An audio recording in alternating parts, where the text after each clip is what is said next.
Hey, man, is that Double D? Yeah, man. Well, turn it up, man. Let's just go in and, like, kill all the orcs, right? They're the bad guys. Who gives a shit? We just hack and slash and we loot their dead bodies, right? Hack and slash, kill them all, you know, conquer the infidels. Boy, that campaign sounds like a barrel of fun, doesn't it?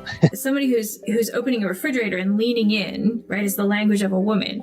Somebody who's opening their refrigerator and being cut off halfway through that lean is the voice of like a mermaid or a siren, right? Stardust speaks to you. This is not the face of the hobby anymore. And I think there's been mistakes made in years past where people assumed that D&D players were all, you know, white dudes in a basement. Which has been a faulty assumption for a lot of years and gets more and more false every day. And so it's, in my viewpoint, honestly, guys like me can't leave soon enough. We got to put a little hot sauce on the taco, you know what I mean? We want this dwarf to be the dwarfiest dwarf. Right. We want the elf to be the elfiest elf. And just the dashiest dash of Tabasco. Their voices need to carry across water. I'm a creative. It's a huge drain, right? Because fans can be awful. I'll put the seed in your head when you listen to my videos, and no matter how much you want to disagree with me, when you leave my video, you will encounter what I'm saying. The seed will affect your mind. See, that's the problem with the seed when I'm putting it in your mind. You say white lives matter, they don't. White lives don't matter because white lives aren't a thing. I disagree. I disagree, Gary. Lutherville, Marina Del X, Otisburg. Otisburg? Where's this monster? She's got her own place, man. Otisburg? It's a little bitty place. Otisburg? Okay, I just wipe it off. That's all. It's a little town. Okay. We'll do it live. Okay. We'll do it live. Fuck it. Do it live. I'll write it and we'll do it live. Fucking thing sucks. In 5, 4, 3. Great sandwich. Thank you. I enjoyed having you here. You're a very good co-host.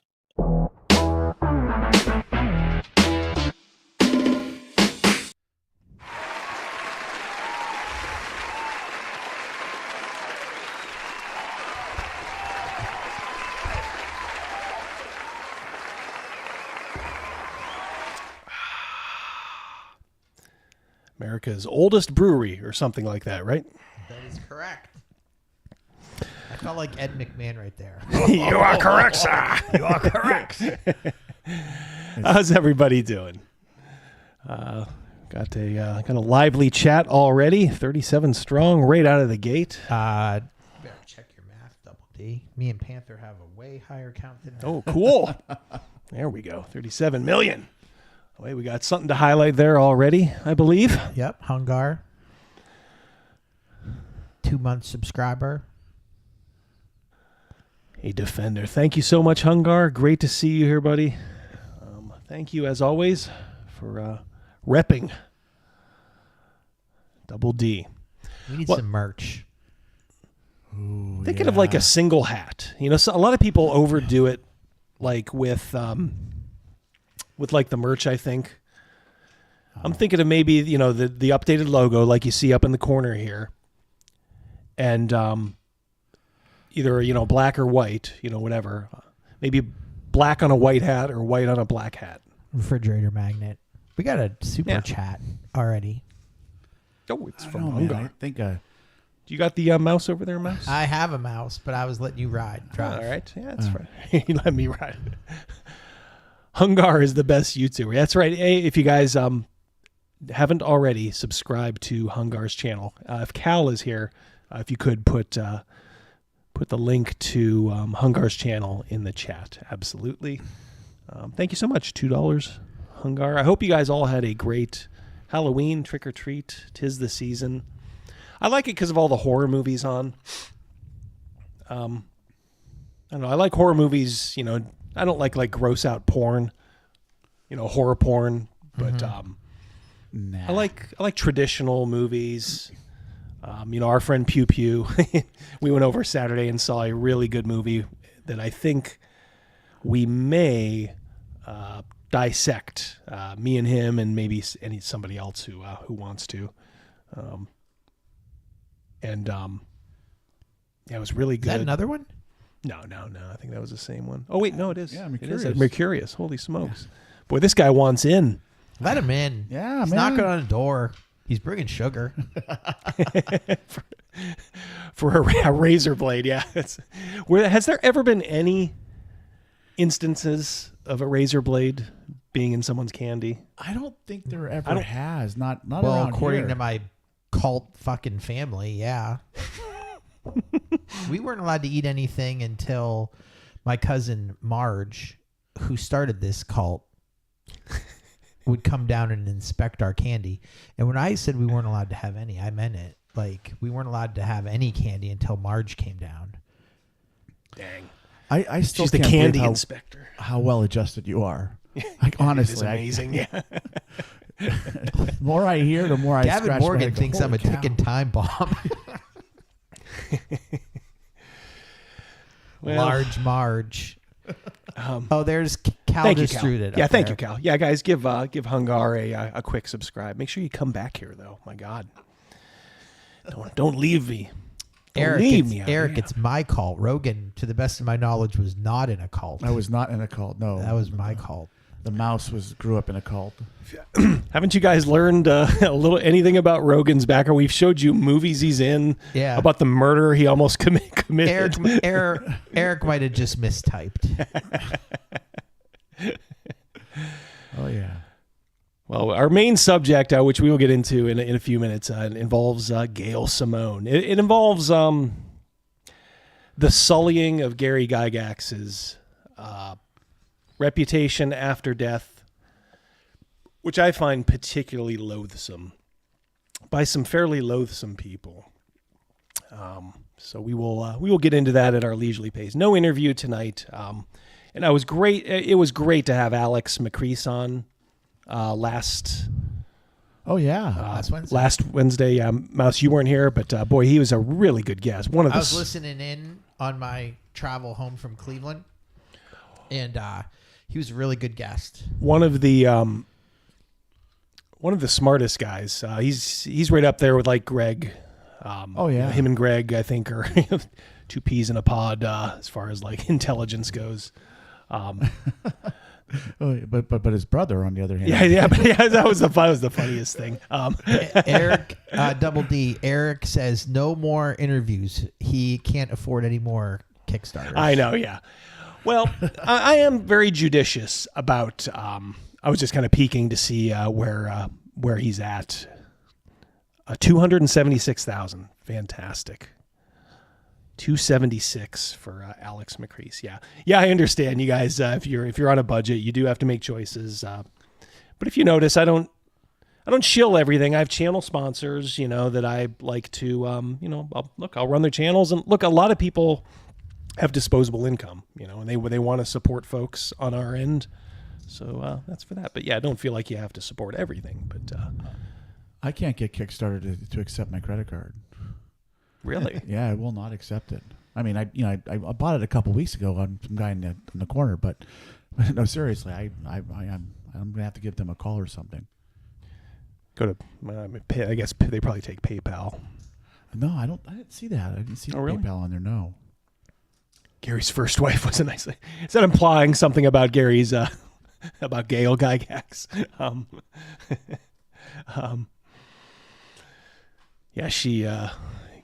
Gail's wife, Gary's wife, Gail, was kind of a controversial lady. A lot of folks don't like her. Like Yoko Ono? Yeah, kind of. Yoko Gygax? Yeah, Yoko Gygax.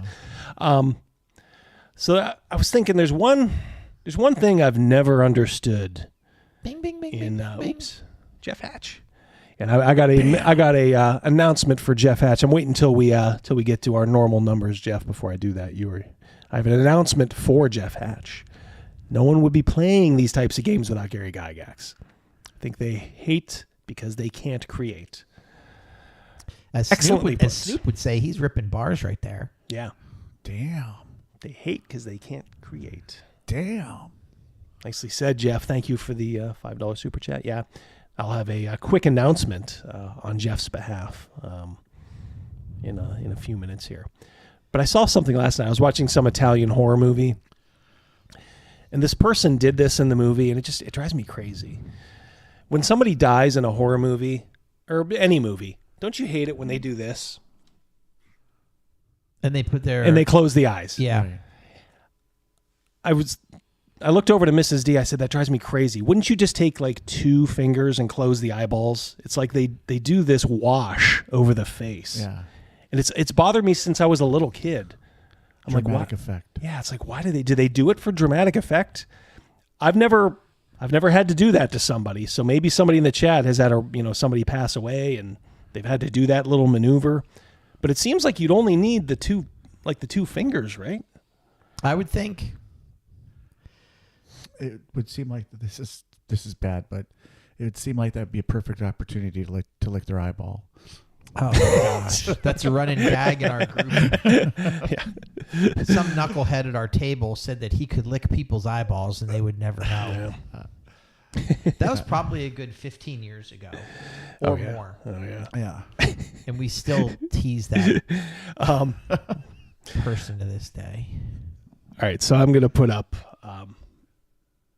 oops, 1 second here. We got to go to I think we got to go here. All right.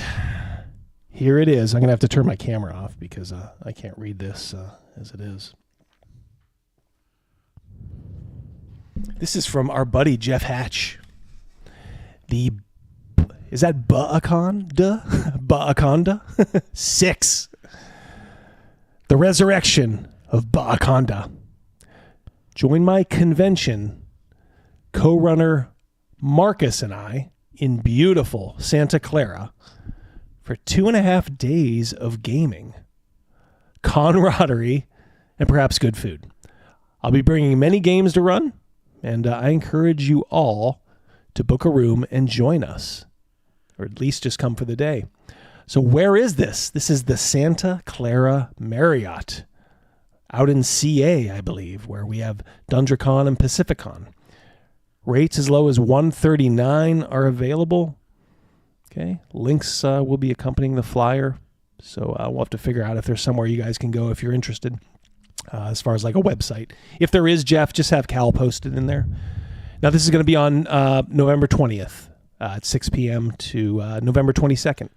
So Monday through Wednesday, playing games, hanging out, drinking, making merry, pulp adventure, D&D, Call of Cthulhu. So you can contact Jeff for that is information. Double D, I'm on the calendar right now. That is Thanksgiving week. Oh, nice. There you go. Yeah. So if you're off that week, you're out in CA, do it. Go out and do it. Buy a badge, play some games, meet some great people, eat some good food. Faux shizzle, as they say. Faux shizzle. Yeah, Snoop Dogg again. So there you go. Why does Snoop Dogg carry an umbrella? Why? I know this one. I'm not going to say it. Faux drizzle.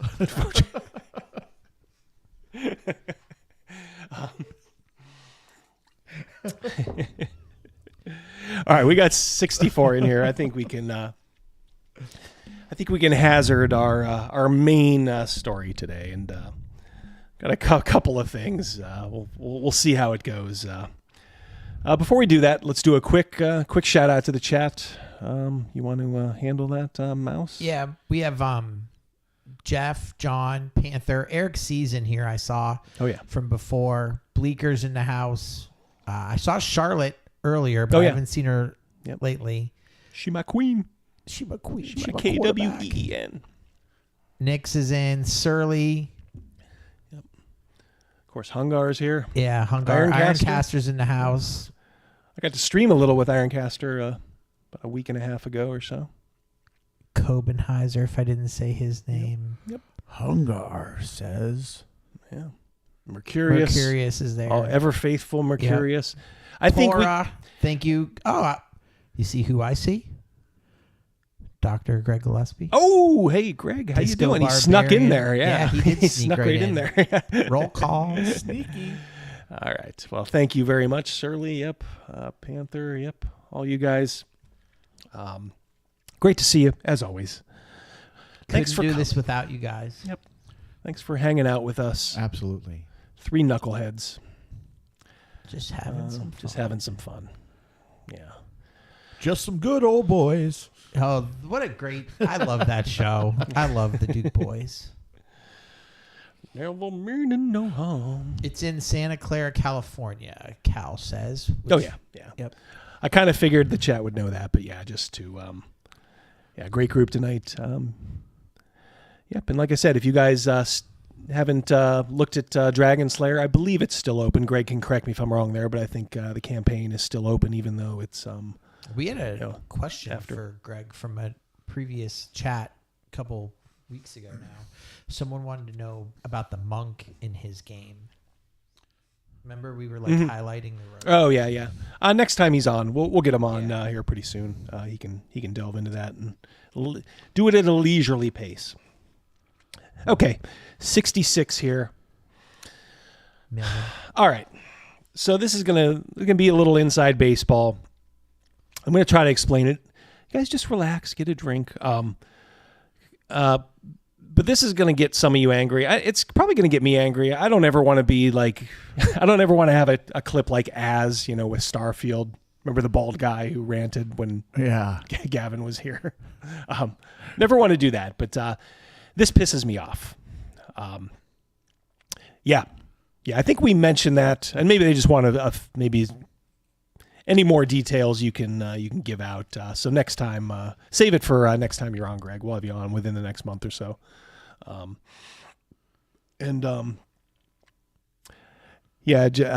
Goodman is funding Grimtooth on Backer Kit. Yeah, if you're into DCC. But before you back that, consider backing Greg Gillespie's game, Alex McCrease's game. I'm not saying DCC is bad. I mean, Goodman's going like a little bit sideways. But yeah, take a good long look at Dragon Slayer and Axe 2. But yeah. Well thought out. Yeah. But Grimtooth, yeah, of course. The old Traps book could be interesting too for those of you with a lot of disposable income. Yeah. Check it out. All right, so this is becoming a thing. You probably work your whole life. Gary probably died. If you'd asked him the night before he died, are you kind of happy with what you've done in the world? When did he pass away? I think 2009, maybe 2008 or 9. I think. He probably would have said, "Yeah, I'm pretty happy." I mean, he's always had to deal with but you stole everything from Arneson. All right, so Dave Arneson was crucial. D&D wouldn't be here without Dave Arneson or Gary Gygax. Let's just say that. Okay, it's one thing to have an idea. It's another thing to flesh out that idea and make it marketable and commercial.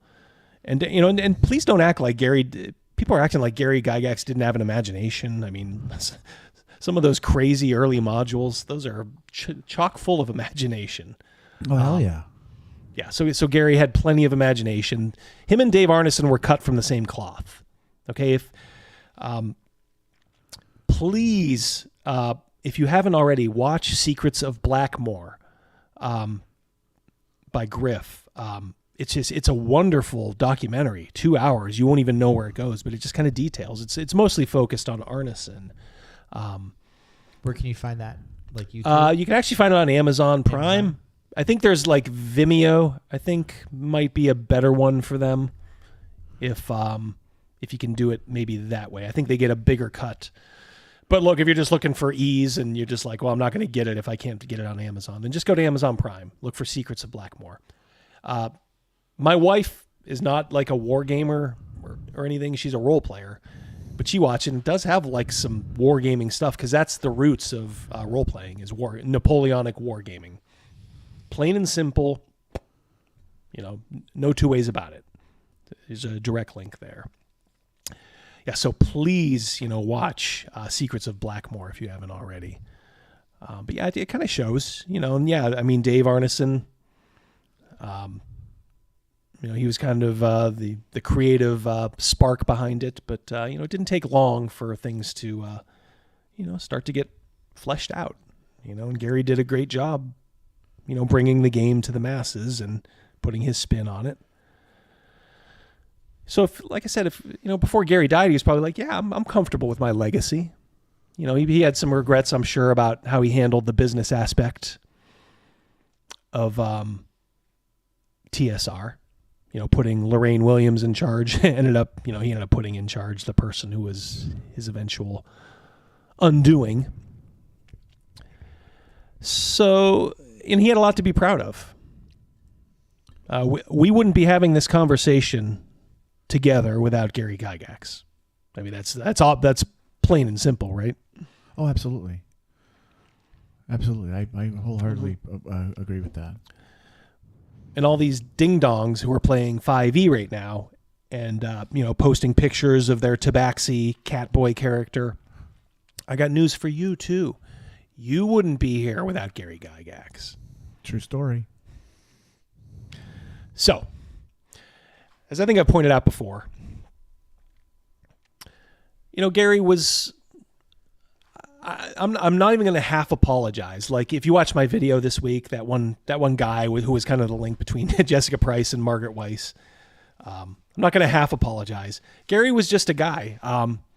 And you may not like some of the stuff that he was saying, but I got news for you.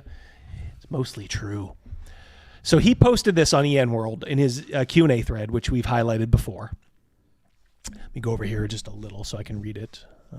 Not as easy to read these things in sunglasses when you have macular degeneration. So I'm going to have to, at some point, I may have to ditch the shades permanently. To get some more super chats to get you some bionic eyes. Yeah, that's right. All right, start the bionic that's actually eye. a really good idea. Let's start that up. All right, so, yeah, this is Gary responding to just a random question on EN World, probably 2 decades ago. There were never many female gamers in our group.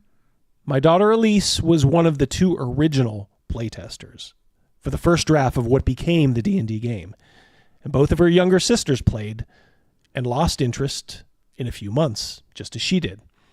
In our campaign group that cycled in a couple of years from 74 to 75, something in the neighborhood of 100 different players, there were maybe 3 women. You just described a shifted Old Navy.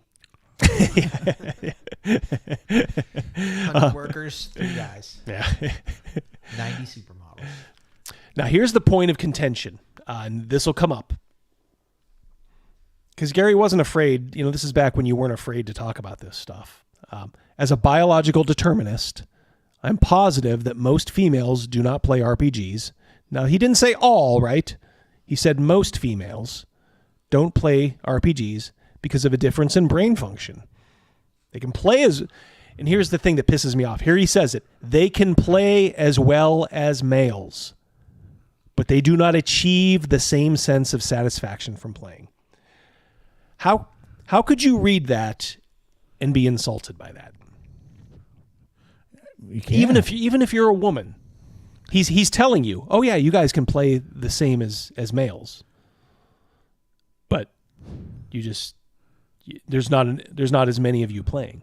Something that is painfully obvious. You see it all the time in my intros when we run that scene. When people are bursting into the vendor hall at Gen Con. Yes, you see women. Women are always welcome. There's even in that scene. There's also with one of the women, maybe her mother and daughter are in that scene together. Mm-hmm. Yeah, and look, my wife role plays. My daughter role plays. My daughter's girlfriend role plays with us. As I've mentioned before, in the mid-90s, I had a group with, my wife and 2 other women and Gavin Morgan and another guy. We were actually outnumbered at the table. And I mean, we knew it was a fluke, but we just had the right group. My wife has always been a fantasy fan. She's a voracious reader. And the others were it was the right time. They liked it and it hit them. But like Rogan, has your wife or daughter ever expressed any interest at all? No, I have tried. We've done some board gamings with my daughter. Mm-hmm. My wife is not interested. Just my not daughter, interested. Yeah. Do you hold that against them? Oh gosh, no. Crazymouse, has your wife or your 2 daughters ever expressed any interest at all in role playing? In role playing, no. But the same scenario as Rogan. We've played board games together and games that we would have played at Gen Con, like Skull. Yeah. Code names. So social games, you know, which are kind of board games. Yeah. Again, but not different animal. Yeah, not role playing. We know Gavin Morgan's significant other has no interest in playing. She did once. Yeah, she did she? Oh yeah, that's right. Yeah, it Yeah. didn't get.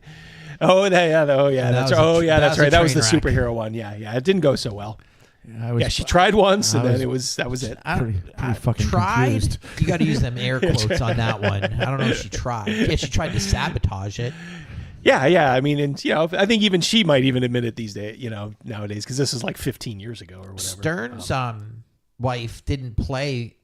She teased him about it, but when it came down to it, she did the reading for an intro. Yeah. She was being a supportive spouse, but she, like you said, she would always kind of roll her eyes up. The typical like, "Oh, you nerds," That was his ex-wife. Yeah. No, but yeah, and I mean, it's which is fine. That's why I dumped her. You don't want a D&D with me? You out. But yeah, I mean, the thing is, we never held it against these people. It's not like a cult where it's like, oh, come on, you got to play. It's just the way it is. It takes a certain kind of woman to want to play. A special kind of woman to want to play these games. Yeah. When we're on a table, I'm aware of your wife. I'm aware of your daughter being there. But honestly, I like, gender is not a thing. I don't. We're just playing. No, I mean, once they've committed, like, oh yeah, okay, you can hang with the group. Yeah, that's fine. But I mean, it's just that's all he is saying there is that the numbers, there will always be less women. And you can tell these pieces of shit are how disingenuous they are. Here's this. Yep, comics, just as Barbies. Absolutely. Yeah. Yep, for sure. Eric's right. I think maybe, and let's give some credit to Jeff. Maybe Eric's agreeing with Jeff, but I didn't see Jeff's post. Yeah, I mean, apologize. we're in the same corner, and I'm glad you mentioned comics because we're going to be swerving into ComicsGate and all that stuff, with where we're going tonight a little bit. But it's just, look, if you bet these guys, okay, let's go to Gen Con. For every guy that comes through that door when they have the running of the fat beards, you owe me $1. For every woman that comes in, I owe you $1. Hell, you know what? I could say I'll give you $2. Hell, go $5. $5.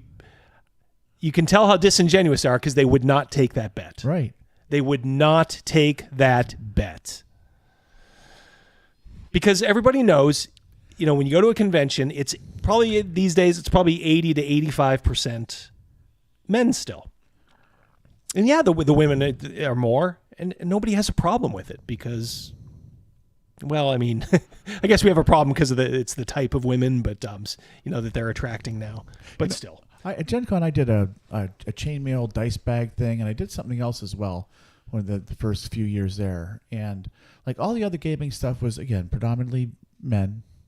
But all the crafty stuff, it was really cool. It was, mostly women doing this stuff. And then, it was cool.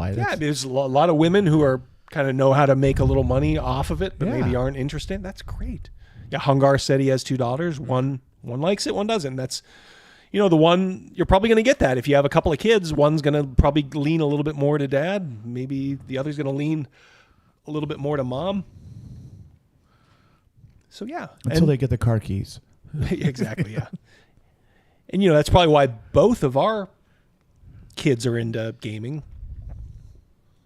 Because me and Mrs. D were both into it, for their whole lives.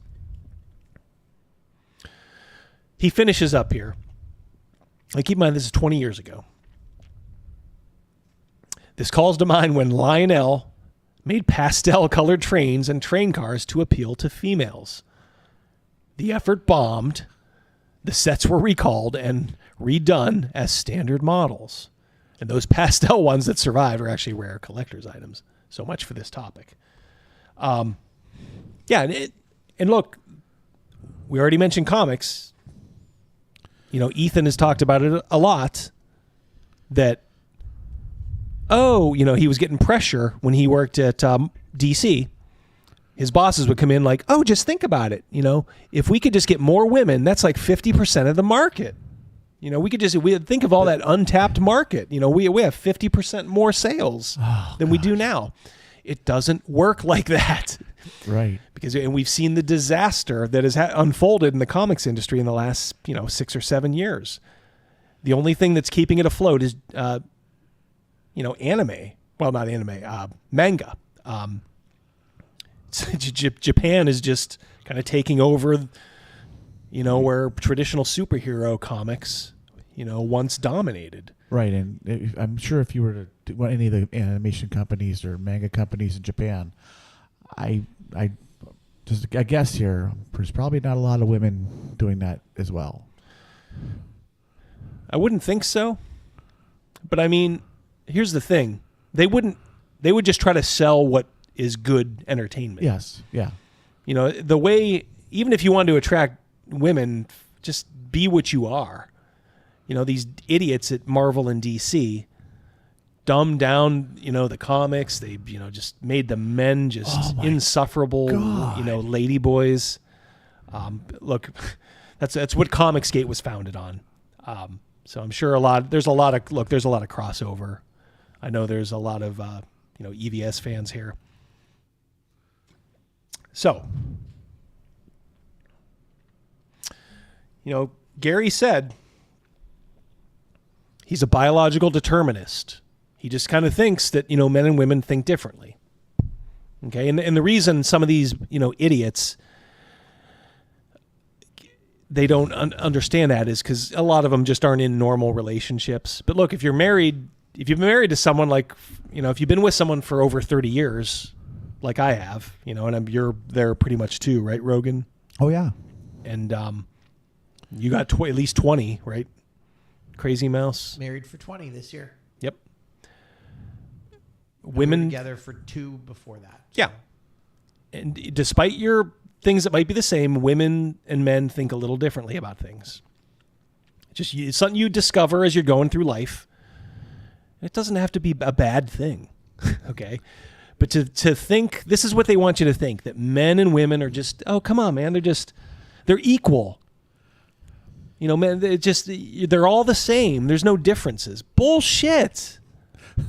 I mean, it's ridiculous. There's just, Mrs. D would tell you the same thing. She sees things a little differently. I don't know what else to say. Anything to add? Anybody about to like? You're absolutely right. I sat down one time I think before my wife and I got married. I was playing Magic the Gathering quite a bit and doing 40K, and I sat her down and got a couple decks. I'm like, try this out with me. Check this out. And my wife, she's a very intelligent woman. She really is. She's been a school teacher for a very long time. Yeah. Heart of gold. But that was it was so exasperating. Yeah, it's frustrating. You're trying to like her idea of having fun was like making fun of it, kind of, sort of. My idea of having fun is like, all right, draw your card. All right, tap this. All right, I tapped it. No, you're supposed to turn it.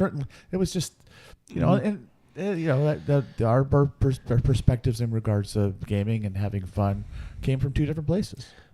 Look, if you raise kids together, this will be laid bare so fast in the way you handle things, and just I don't know what else to say. But the people that are taking shots at Gary now, they're not. Let's just say they're not the Marion type, and they're not the having kids type. They're these sit home and order DoorDash 3 days a week and crank it to Pornhub 5 times a day if they're men. And the women that DoorDash. Wait, what's that? Keep ordering that DoorDash. Yeah, I was going to say, that's not your biggest sin. Yeah. Keep ordering. But yeah, it's just crazy. Me and Scott Garibay need an income. That's all right. All right. So Gary's just saying, I'm a biological determinist, and that blew, as you'll see here, that blew people's, tops off. But here we are, the Atlantic. Not a very right of center publication, let's just say, very liberal, Can you see that, Crazymouse? Do you see that little red word there on there for the article? Science. That's right. Something the left always loves to drone on and on about. You know, if you didn't want to get the jabby jab, you were considered, boy, you're just a science denier. Well, here you go. Liberal publication saying that this is fucking science. The more gender equality, the fewer women in STEM.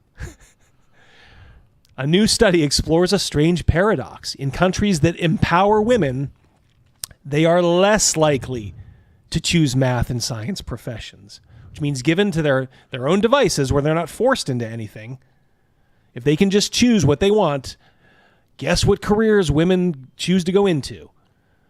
Teaching and nursing. How many teachers and nurses do we have in our circle, boys? Several. I mean, my wife's a teacher. Rogan's wife is a teacher. My future daughter-in-law. Hold on. Is Stern's a teacher. Stern's a teacher. Yep. Gavin's his trade was a teacher. I'm talking about like women, mostly. Yeah, but Stern's wife, wasn't she in that field? Yep, dental assistant. She was more of a student for Stern's wife. Oh. No, she was a hygienist. Yeah, but she wasn't the teacher. Yeah. Oh, in medical. Nursing. Right. Yeah. If you do it under that umbrella. All right, well, Gavin's live-in wife. Gavin's significant other. Medical, kind of nursing, kind of in that, that field. Charlotte just chimed in. She was a teacher. Yeah. So it's like, and as I tried to point out in my, feminine thought, and the effect it's having on D&D, it's not a bad thing. If you have the right woman there, and I think women in general are a little bit, mothering and, can kind of, they're good caretakers, obviously. That's why they're mothers. So yes, that's why they gravitate towards those. They can make, their, a decent living doing the stuff that they love. And that's not, when they don't have a gun held to their head, hey, do whatever you want. Nick says he's a guy teacher. Yeah. They need a male role model. Well, that is a whole other subject. Yeah, we can get into that someday, Nixon. But yeah, my wife is, she has taught at inner city schools. And she taught with Rogan's wife at this point, like a 90% minority school. And yeah, but that was like 30 years ago. Yeah. And I got news for you. The 90% minority kids were a lot more interesting than the ones today. Oh yes. At the, they were just, again, that's, I don't want to get too far off base here. Okay. So we've already determined that, look, Gary's right. Okay, there's a scientific study that they did that women will choose. They're not saying that women can't go into STEM. In fact, correct me if I'm wrong, I think your daughter is in a STEM field, right? Absolutely. Rogan? Yeah. I mean, did she have anybody, did she have a line of men when she went to college? Did she have to run the gauntlet of men just saying, get out, no, you can't do this? No. Trying to beat her with a rubber no. hose. As Gavin would say, a sack of oranges. Sack of oranges, yeah. No, of course not. Yes, of course, yeah. Isn't that from the movie Grifters, by the way? That I don't know. I just remember that's one of Gavin's sayings is hit him with a sack of oranges. What was the one in Bad Boys with Viking? And was that like a bag of nickels or something? Oh, no, that was cans of pop. Cans of pop, that's right. Yeah. That was Clancy a good one. Brown. Damn. Good time, yeah. Did you ever see the movie Bad Boys Chat? Make sure you do. Not the Will Smith. Not the Will Smith. Yeah. No, the 80s. Sean Penn. Yeah. And who was the lead female? Was it Jennifer Jason Leigh? Was she? No. Let me get on that. Yeah. Bad Boys. Okay. So, all right. So we've proven Gary's right.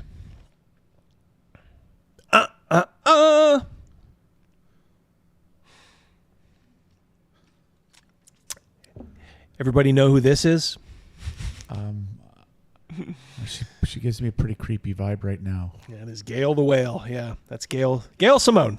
Ali Sheedy. Ali Sheedy, that's it. Yep, Ali Sheedy. Yep, I knew it was one of them chicks. Yeah, this is Gail Simone. Almost as ugly on the inside as she is on the outside. And I have no problem saying that. Look, this is one of the most reprehensible people, I guess you would say, in like nerddom. She's huge on Twitter, because huge other places. She's big other places too. When she sits around the house.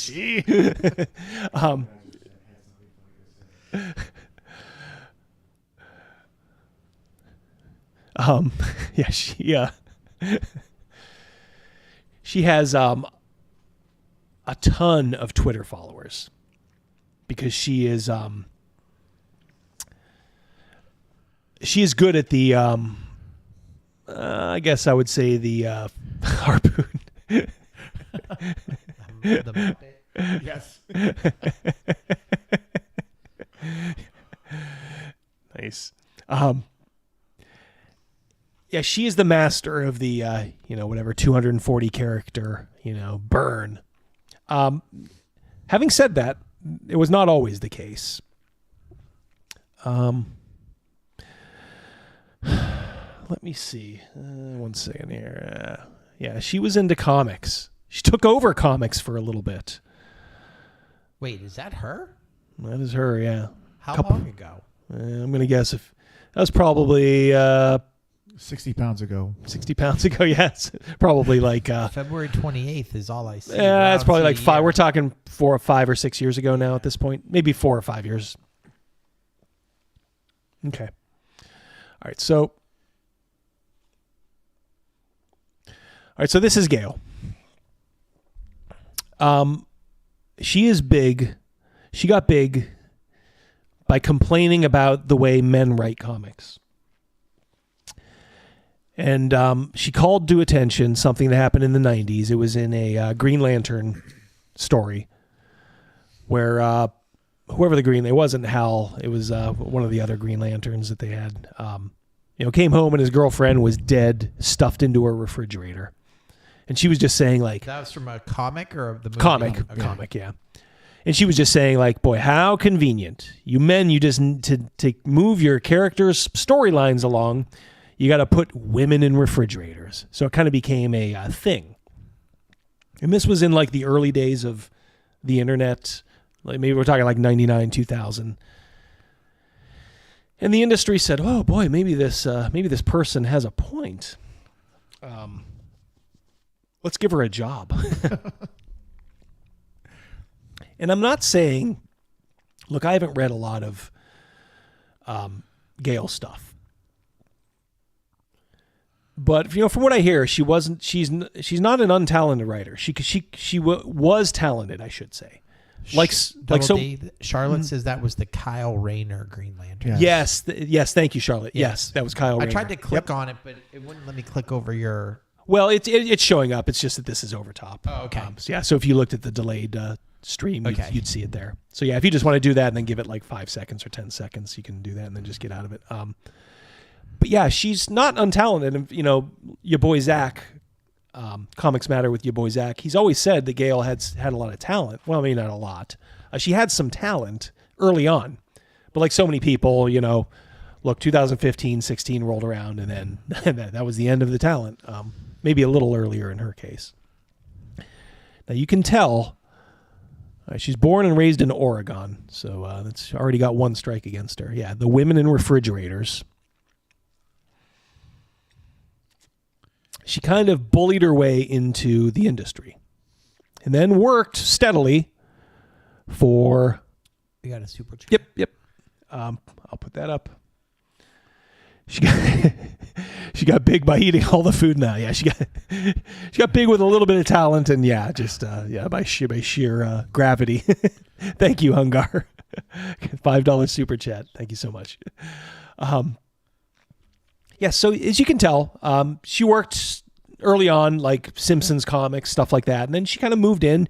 She paid her dues, essentially. That's the way it used to be. It's not the way it is anymore. She did, Bongo Comics, Simpsons. I think she was working with Chuck Dixon back then. Then she graduated on to Deadpool, and then they'd give her more and more. And she's not like an uncharismatic person.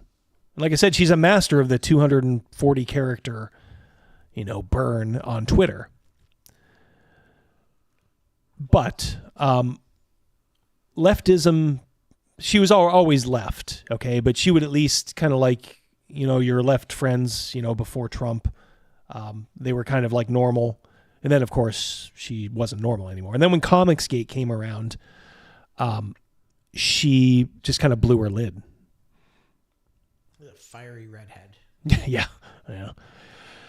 So this is, I had to pick like one thing that would be like endemic of like, what would sum her up? And this is it. Okay. So everybody who knows ComicsGate knows Cecil. Okay. He's just a character in ComicsGate.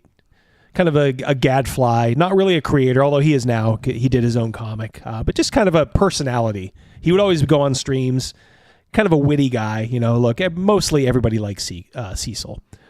Well, back in 2020, Dynamite Comics, one of the smaller comic companies, had a Vampirella reprint, Vengeance of Vampirella, #1. And they were going to do a Cecil's big cover variant cover. There's always a ton of variant covers. And there, of course, is the Cecil character based on Dom DeLuise and Cannonball Run. And they were picking up steam. And then the people that just want to prop up the regular industry, the no-talent hacks. And I'm not necessarily referring to Gail here. I'm referring to Kwanzaa Ozavajayo, or whatever his name is, the guy who wrote the black comic that nobody bought. I think he did white too. So he flipped his lid.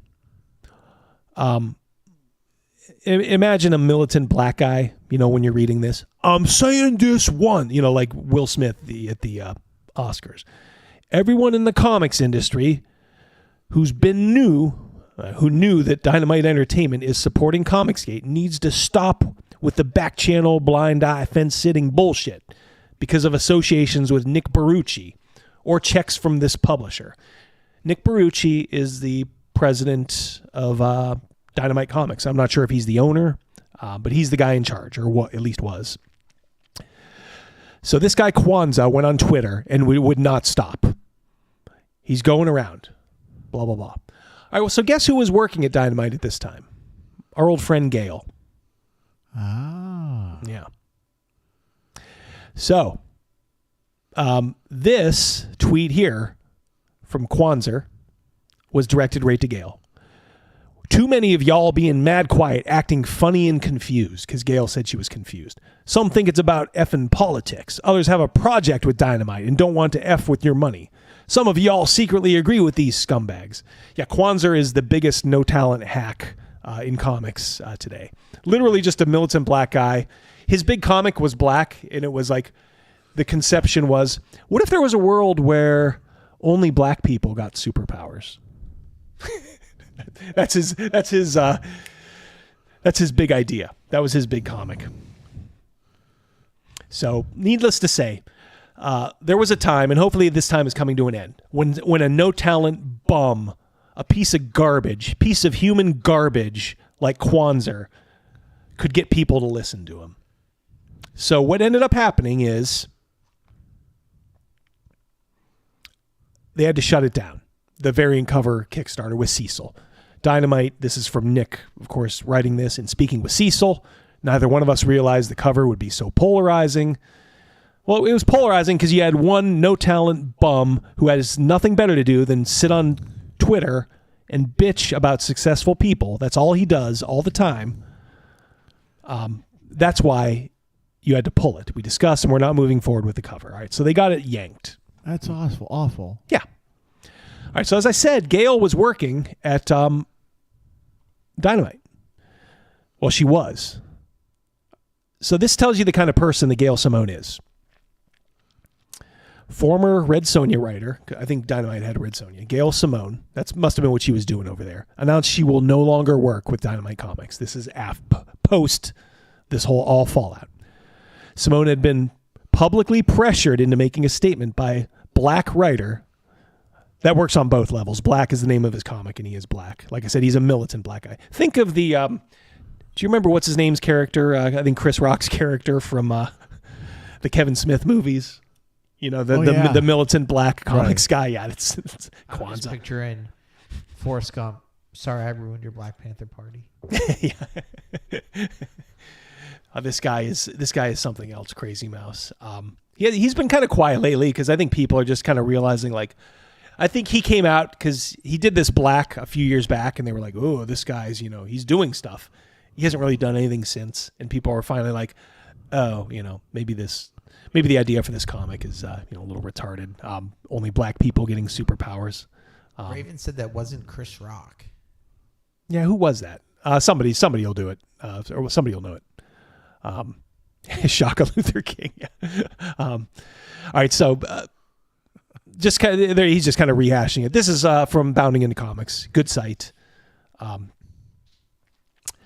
Simone had previously responded to Kwanzaa. I'm not going to try to say his last name. Just that's Kwanzaa there, Osa Vajayo.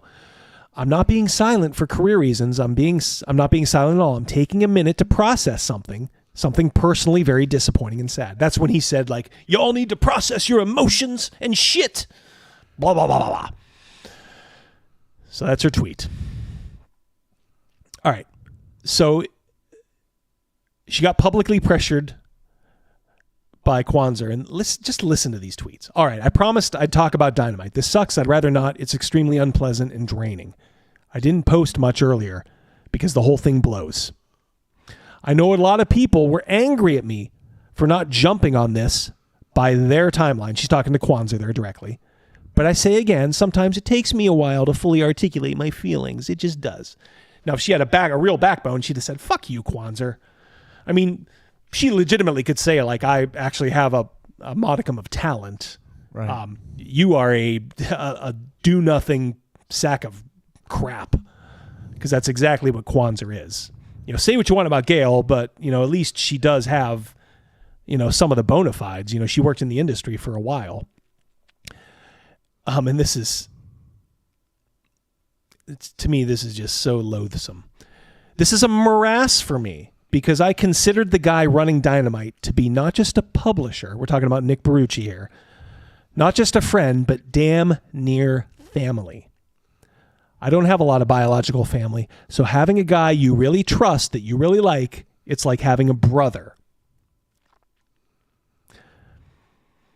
I believe a publisher can publish who they want. I believe if freelancers can make a choice what to do at that point. It's a personal choice. And I believe almost every publisher has made mistakes. I know most freelancers have. I certainly have. But finding out all these alleged connections was very disappointing. She's talking about the connections to, you know, ComicsGate, you know, with Cecil. And it's like a variant cover. It's not like they had Ethan writing anything. You know, I mean, even if he did, who cares? I mean, they'd have been lucky to have him. It was literally just a variant cover that only ComicsGate would have supported. But finding out all these connections was disappointing. I know this is just going to end up being mocked on all sides. Yeah, you're right there. It's what happens when you try to walk down the middle of the road with, you know, a lunatic like Kwanzaa. But when you have someone you care about and this happens, I really just can't articulate. She keeps talking about how much she cares about Nick.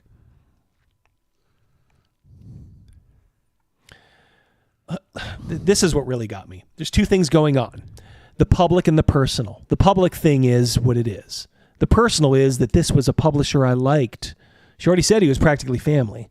Who, when my house was robbed, immediately wrote to offer to loan me money if I needed it. I didn't, but that was stand-up behavior. So she has no loyalty whatsoever. Oh, I mean, you know, I mean, honestly, like a person who does that, who extends themselves into your life like that, yeah, and you like you double back and you betray. I'll tell you what. We'll get to the end, then we'll talk about it a little bit because it's it is. All right. So second, I want there to be a path out of this kind of shit. I want to believe that there's a way people can step up and make it back into the light. I don't want publishers to fold. That just makes everything worse. Oh, yeah, but you're not going to work there, right? I don't know what that way is, but I want it to exist. I mean, what an empty... I've read a bunch of people saying, oh, she doesn't want to engender her paycheck. No, she always is catty like that. I'm not working with Dynamite, and I'm not going forward with a charity book to benefit comic shops we talked about. She had to throw that in there. I worked at Dynamite because I like the people. I love the characters. I always have fun there. They've routinely asked for more work than I can do, but I don't need them, and they certainly don't need me. It sucks, but that's the truth. So for those of you who think I was being quiet for paychecks, you're mistaken. Again, she's just talking to Kwanzaa here. God, if these people just realize you just have to stay quiet for 2 weeks. These people will just move on. Since I've routinely commented on bigger companies that I was working for, I'd think that would be pretty obvious. This is what really killed me. This is the stab in the back that you were talking about, Rogan. I haven't spoken with Nick since all of this went down. First, I was too upset, and later, I didn't really know what I could say. He's called several times, and I've put off answering just because even thinking about the whole situation is depressing, and I don't have any answers. Left him hanging.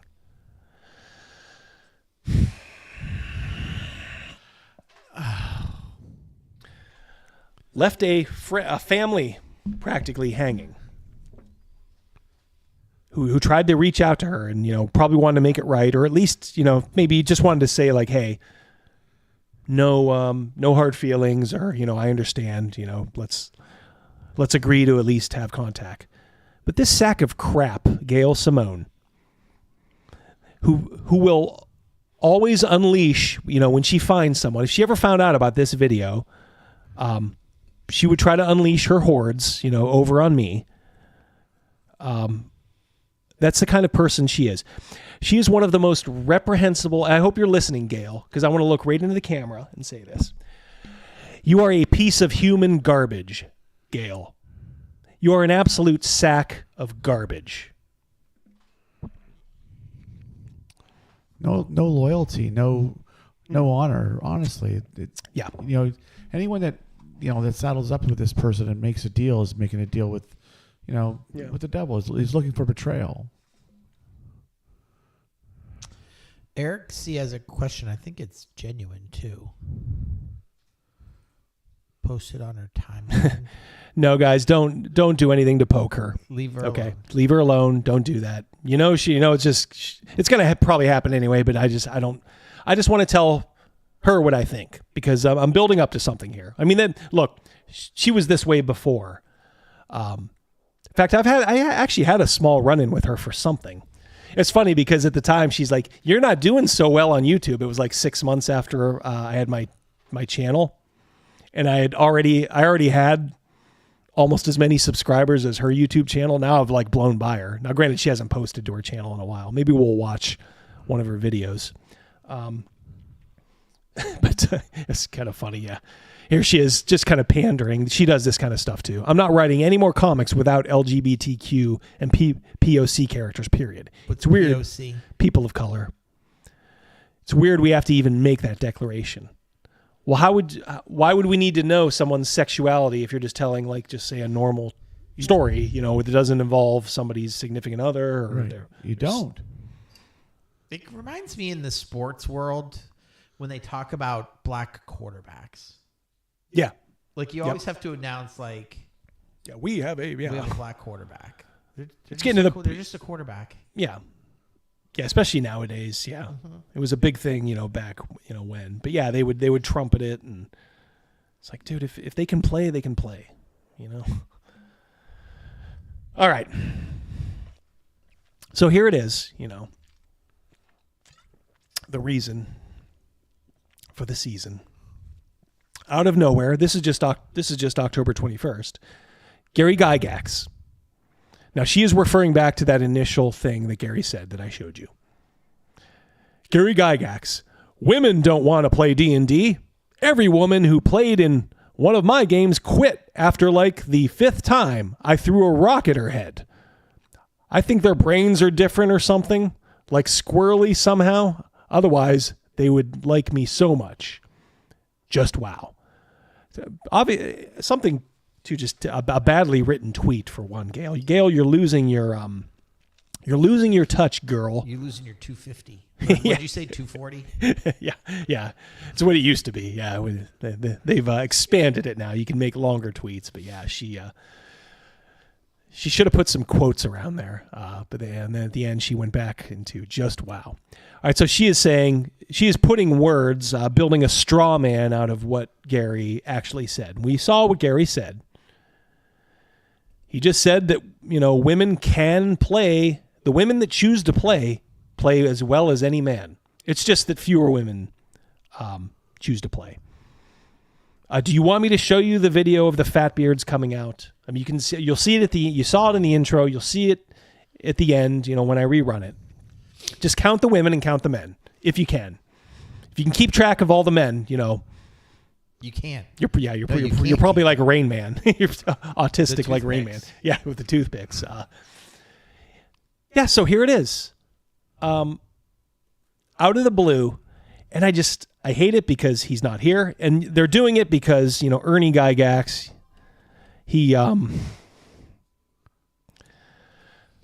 might have said a couple of dumb things, whatever, because I think he was involved in the new TSR. But it's like, that's not Gary. You're trying to color someone, by their father. And their father said nothing wrong. He said something that is backed up by a study that I just showed you the headline for. I don't have the study because you have to pay for it, but I'm sure. Bring back Don Imus. Well, there's been you got a resurrection spell, Mike. There's been endless studies in regards to how women and men think about a variety of things, from sports to the workplace to, to entertainment. There's a shit ton of information out there. Actually, thought out, studied situations. This is like a Jordan Peterson segment. No? Yeah. Well, look, I will make it my mission to defend Gary. I got no problem with that. He seemed like a really nice, chill dude. You look at that thread with the Q&A. And just imagine that, the guy who created the hobby that you love, that now millions of people love, just being so accessible. Oh, dude. 20 years ago. Now it's like, oh, well, social media, blah, blah. But here he was on a message board answering any question that came his way. That's like sitting down, with Stan Lee. Holy. Yes. That just would be magical.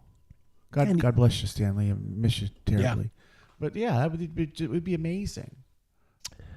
Yeah. And he would give you his unvarnished opinions. And I want to know about what, when you take down this straw man that you've built, Gail.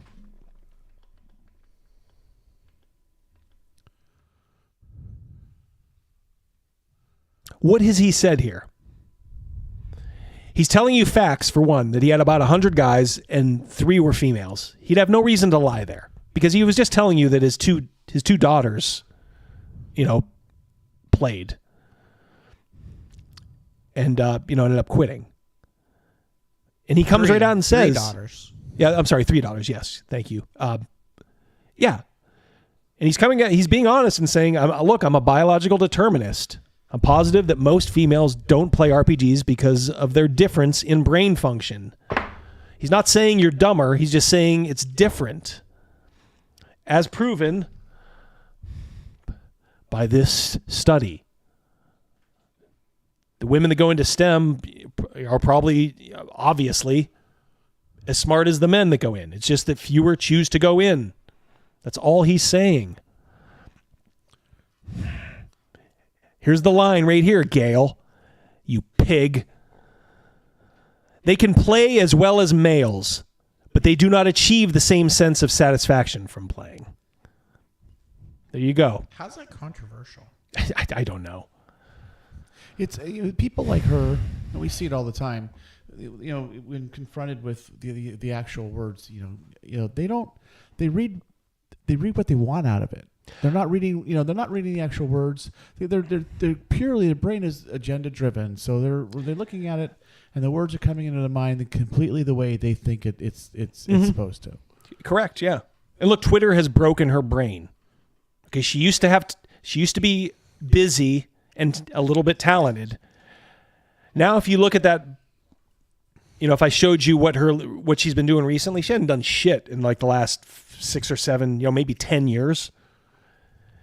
And the reason was she wasn't turning in her scripts for these comics she was on, and they eventually got rid of her.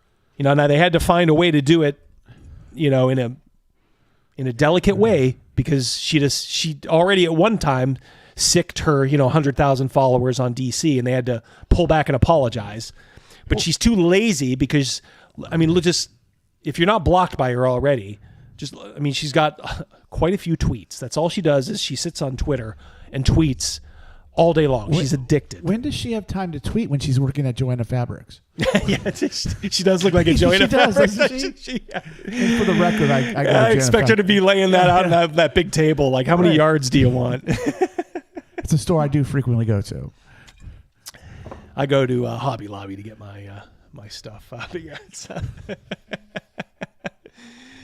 but yeah, she does. I don't know how she makes her money now.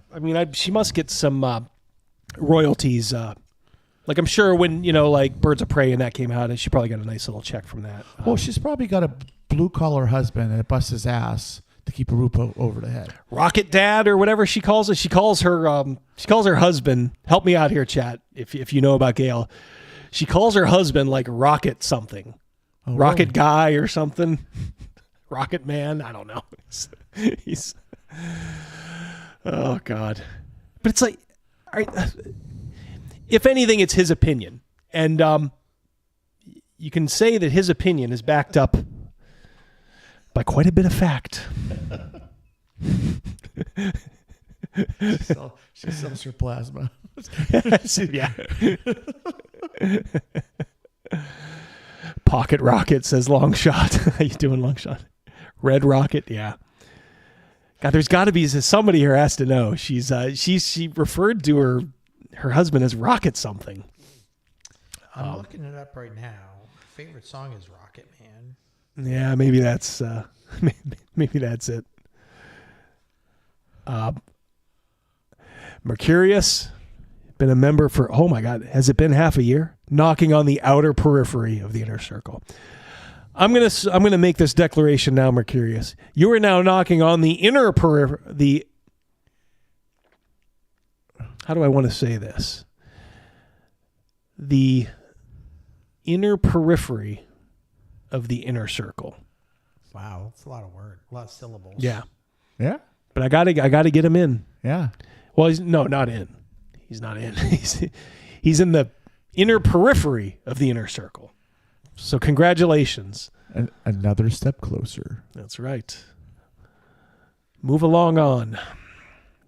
Sail on, Silver Girl, as the song says.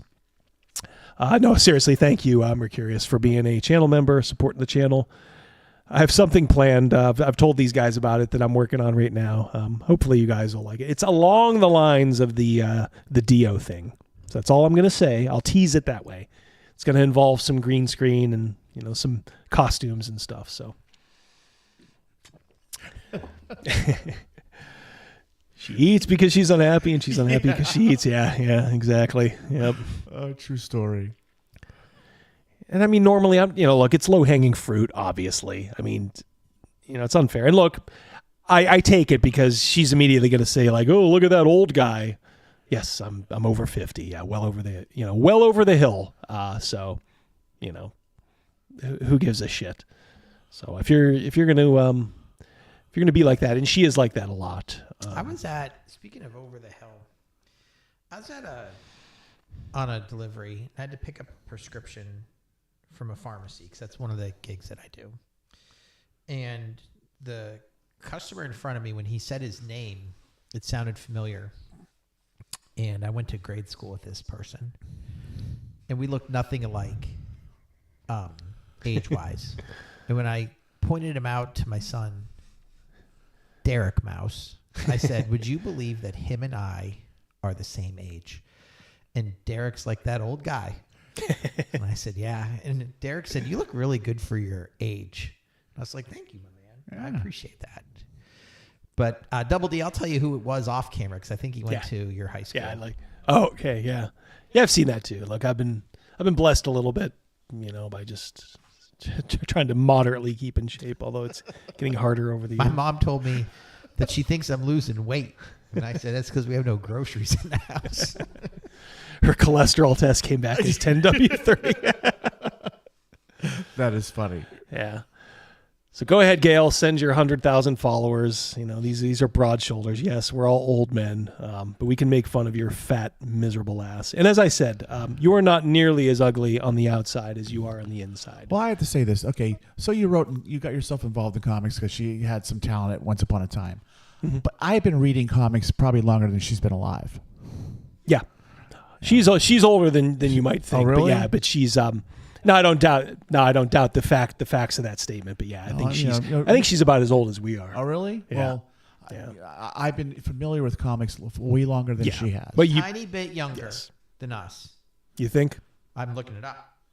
I don't know if I'd believe that. She's somebody said she's been playing fast and loose with her birthdays online. Well, it has her in her late 40s. Yeah, she might be in her 50s, maybe. I don't know.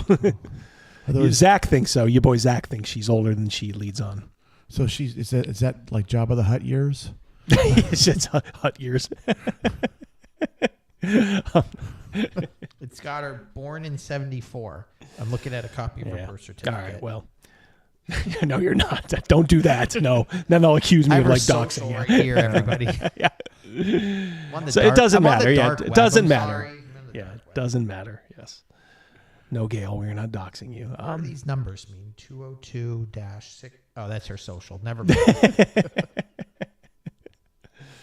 All right. Back on track. So Gail did that. And if you saw my video this week, you saw where kind of a soy boy kind of linked a tweet by Jessica Price and Margaret Weiss. Hut ears. Yeah. You're getting a shout out there, Rogan. Yeah. I'm going to put that up there for the world to see. I'll have you know that those tweets that I was highlighting in that video this week, that came from this thread. Like, that's a Gail Simone thread. Now, like I said, I'm blocked, so I have to kind of do a little some stuff to find out, what she said. Thank you, Crazymouse. But yeah, it all started from this. Just because Gail wanted a little attention, because she's can't work anymore. Gosh, somebody seems like a fibromyalgia babe, isn't it, Gail? Like what's that other girl? What's that redhead? Jen Kretschmer. Yeah, is that the picture they're together? Remember they're blowing kisses. No. Sure? That's Kelly Sue DeConnick. Yeah. This is funny. Everybody throws this back in both of their faces. The one on the right is Kelly Sue DeConnick, and she's famous for the now infamous video. If you don't like my politics, don't buy my book. Problem solved. Okay. Well, yeah. People took her at her word, and they stopped buying comics. That's why DC has had to lay off so many people. Why Marvel's just a shell of itself, and that's why a lot of comics nowadays are just manga. You're looking at two of the nails in the coffin of comic books right there. Yeah. Yes. Sent this out so smugly about 5 years ago, I think it was. And it's funny because the one on the right, she did an updated interview, and Ethan always has it like on his intro where he does the if you don't like my politics, don't buy my book, and then he'll juxtapose that a little later on with she's like, we're very worried about comics right now. Sales are down, everything's down, and it's like well, come on, I thought you guys were in charge. I thought you guys took over. She speaks with the forked tongue. Yeah, that's Matt Fraction's wife. Actually, Matt Fraction has a little bit of talent too, but all right. So Gail said this.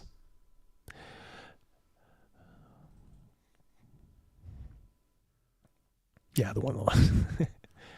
But look what happened. It's our old friend, Jeannie D. Boo. Boo. Sometimes people comment on my videos saying that Gary Gygax would be rolling over in his grave to know that I'm a big voice in the D&D space. He wouldn't, but whatever. He'd be rooting for you. Yeah, he'd hope that you, He'd hope that you actually played. Yeah. And she takes it as a huge compliment. Taking her little pee, Gail took a big dump on, as a Gail-sized dump on Gary's grave. Oh. She took a little pee-pee on it. She took the occasion to be, the real Ginny D, as I've documented. Now, I haven't talked about Ginny D in a while, okay? But look, you sacks of crap come for Gary. I'm going to defend him. And I would hope my voice is not the only one. I would hope that you guys, my fellow YouTubers out there on this side of the fence, would raise your voice and call these folks out. And don't be afraid. There's only so much they can take from you. Yes, they're horrible people. Yes, they do try to dox and get people fired and all that stuff. But good Lord, what kind of a person do you want to go around being in your life? You want to be a purse holder, as Crazymouse and I talk about. Eric C says he hates Ginny D as much as Yeah. Double D. Well, yeah, Eric, because she's more. Gail is a bit of a grifter. I mean, she had like some crossover with maybe the role playing. I don't know. Maybe she wrote something, but I mean, obviously, it was almost 98% comics on her part. Is Gary Con the same as Gen Con? No. Oh, okay. Gary Con was meant to take the place of what Gen Con used to be up in Wisconsin. Okay. Jeff Hatch says he's going to Gary Con, and I didn't know if that was the same thing. Okay.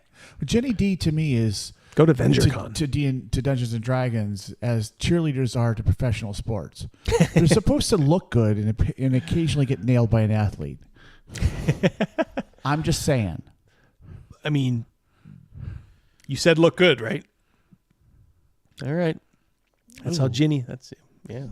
Without the sponsor with Modelo. Yeah, Modelo. Put the makeup back on, please, sweetheart. Hey, she posted it. I mean, I don't know. I don't care. They're going to call me an old, ugly white male who's past his prime. Yes, guilty as charged. Like I said, you can only say that once. Didn't think Ginny's eyes would be as tired as mine, though. got 20 years on you, girl. Well, that's because she's burnt out. Yeah. Yeah. She's burnt out. Oh, yeah. I got so burnt out. I've been dealing with burnout. Oh, yeah. I woke up today and got burnt out. There's Ginny D. I wanted to bring it up just a little. Do you know who this is? I don't know, but I think I'm in looks love. like Tiffany Gomez, but I don't know who that is. Chat. Anybody want to? Any of you that know want to inform? I'll give you a few seconds. Pretty hot, huh? Yeah, attractive. Highlight Thraxis there. Oh no, that's her. That motherfucker is not real. That's the girl? That's the girl.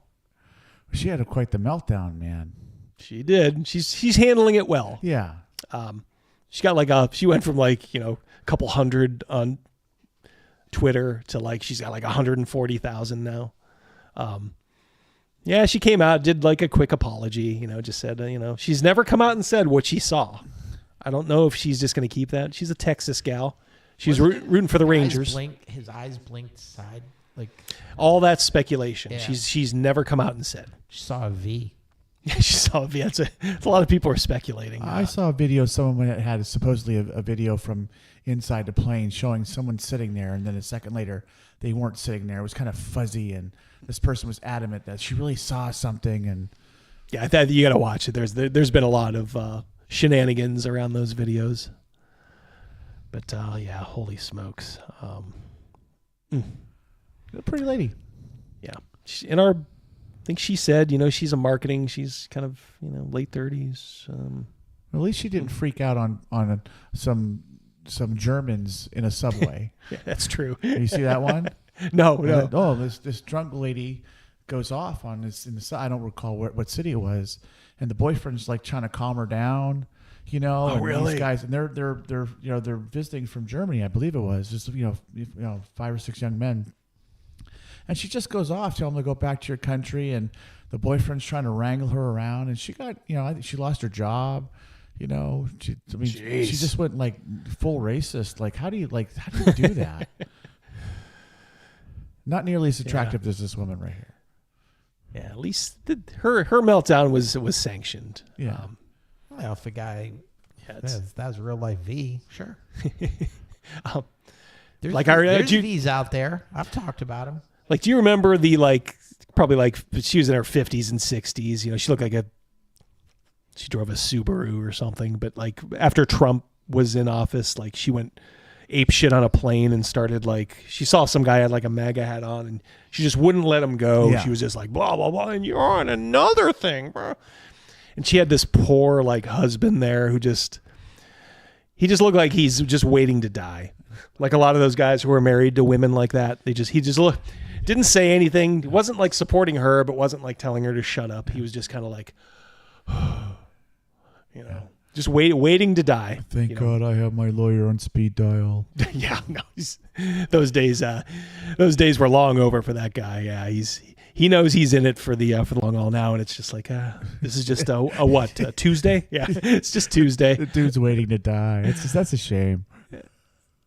I know that look. I do. I mean, well, I saw it in my dad. You know. Yeah. I see it in my uncle, John. Yeah. And they were married to henpeckers. If you see these guys, they're married to these like real outspoken out there, like, you know, they're mostly loony left women, or they're just general henpeckers. Yeah, you have some sympathy for that guy, because they are just waiting to move on to the next stage, because they've given up trying to get out.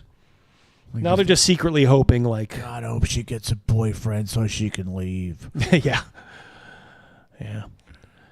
God. All right. Do you want to watch a few TikToks about Gary? Bring him.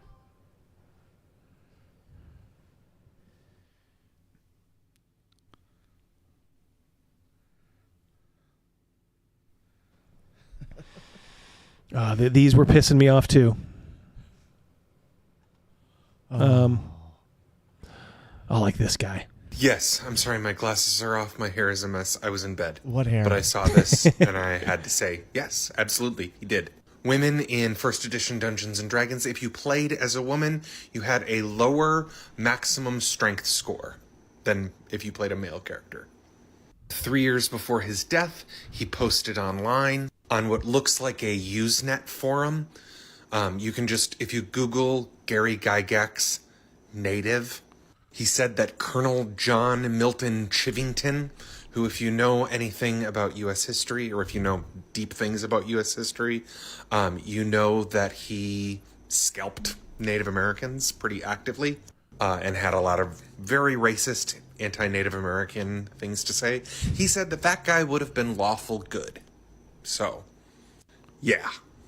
I think he said that because he thought he was doing the right thing at the time, when the natives were seen to be, oh good Lord.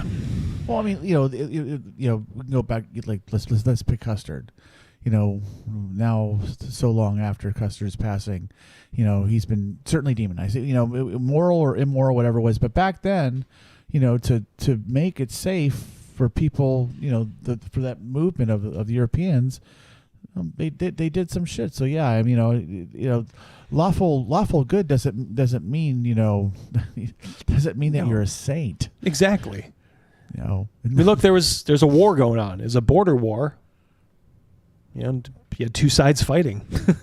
And I'm not advocating for Custard, by the way. Yeah, and I don't think Gary was either. He was just saying, like, in this case, you could consider this guy lawful good. Right. He wasn't saying, like, oh, what this guy did was completely good. He's just saying he would have seen himself. Yeah, following the law. Jeff Hatch. Lawful means following the laws of your kingdom. Right. Thank you, Jeff. Yeah. Real quick, as I run around my house trying to get it prepped and ready to get put on the market. Someone who is an avid D&D player, is also a DM, has been a DM for almost 8 years. Used to do a lot of D&D content, and now will occasionally do that. I just want to remind everyone, today is Gary Gygax's birthday. And if you were going to do lovey-dovey tributes to Gary Gygax, you should know that he was a bigot. he was a religious extremist and a misogynist. He also stole a lot from his business partners in relation to the D&D franchise, so if you're worshipping Gary Gygax, I'm sorry, you're worshipping a fucking terrible person. That's the TikTok. He had a booger coming out of his neck. That's the story of his life. Yeah. I mean, as EVS would say, put him in a trebuchet and shoot him into the sun. These people, I mean, they're out there. What's the candy bar one? Is there a razor blade in that? It's right below that guy.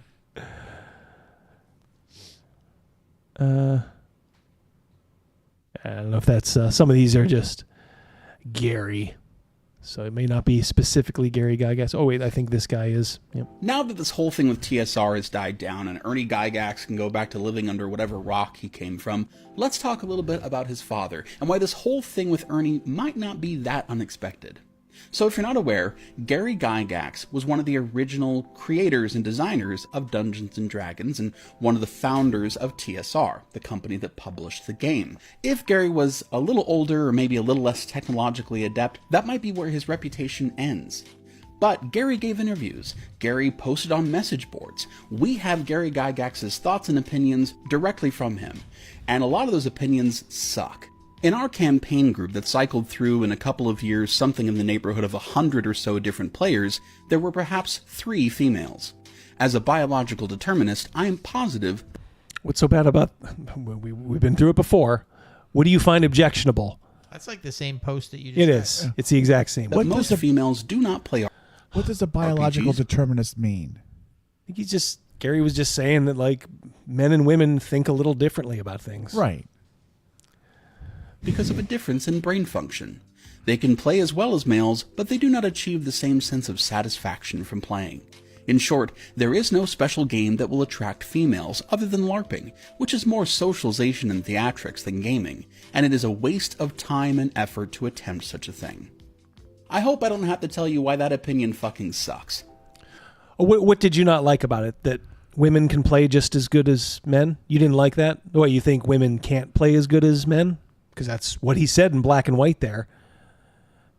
Non's retarded brother. Boy, him and, what's his name? Condor. Yeah, I was going to say, this guy's got the seed planted in his head. Yeah. I think Non was busy on planet Houston. Put his seed around. Now, if you're wondering where that weird racist comment about Native Americans that Ernie had came from, I think I have an answer for that too. Paladins are not stupid, and in general, there is no rule of lawful good against killing enemies. The old adage about nits making lice applies. Also, as I have often noted, a paladin can freely dispatch prisoners of evil alignment that have surrendered and renounce that alignment in favor of lawful good. Now that nits and lice comment, that's not just random, that's a direct quote from a war criminal. This war criminal here, John Chivington. Colonel John Chivington led a massacre of hundreds of Native Americans, mostly women and children. And let me show you the original context for that quote. Damn any man who sympathizes with Indians. I have come to kill Indians, and believe it is right and honorable to use any means under God's heaven to kill Indians. Kill and scalp them all, big and little. Nits make lice. So do I think... All right, so you can't view this stuff in a vacuum. You know, it's like you can't... I mean, there's a war going on, and, was he... just so stupid. How long ago was that? I mean, probably the 1870s, I'm guessing. I wonder if the statute of limitations is Look, the Indians did a fair bit of scalping too. I mean, let's not sugarcoat it.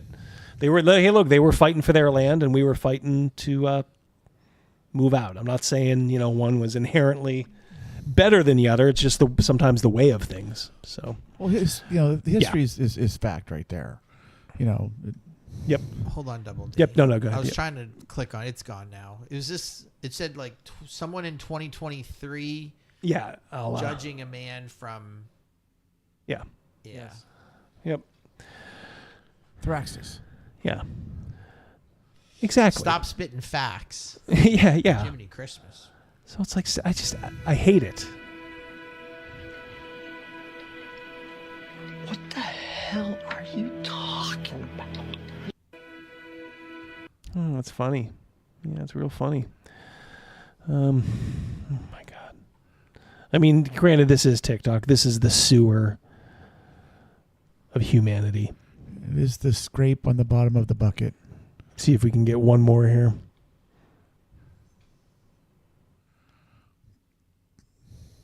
I feel like I need to come clean. I've lived this charade long enough.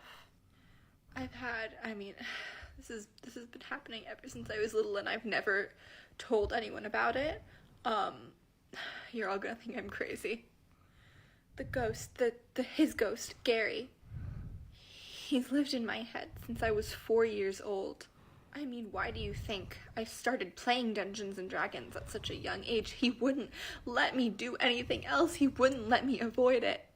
Always in my head, screaming at me, buy more dice, you useless. And the worst part was, I wanted to make him proud. I still do, really. I mean, in some ways, he's been almost like a father figure to me. Holy I shit. have to carry on his legacy. I have no other choice. That's why I'm announcing Dungeons and Dragons 2. 2 Dungeons, 2 Dragons, written in collaboration with Gary Gygax's Ghost, coming soon. Woo, that was a long way to go for that. How far did she travel for that? Great googly moogly. I'm like, holy cow, this is pretty deep here. Somebody get a crowdfund for her. No, let's get a straitjacket for her. Yeah, I was making the thumbnail for this, and I'm like, Gail Simone fridges Gary Gygax. If you guys want to see, some of my. Bring it on. There Holy we go. Cow. Look at that backward hand. She looks like the vampire from Bram Stoker's Dracula, right? Lucy or whatever.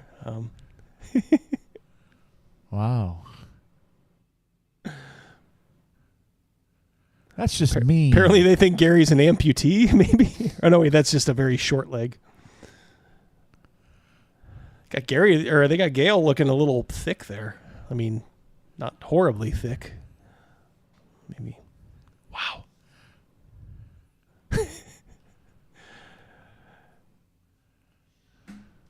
Yeesh. Dang. She's got him off the ground, man. She's a superhero or something. I like the apples in the background of this one. You don't need to refrigerate your apples. That's right. Yeah, that's right. They're shelf stable. Ironcaster. I like how this one makes Gail fat too. Yes. There's one where I'm like, no, wait. I mean, you can't do this AI. You actually made Gail seem, slightly desirable.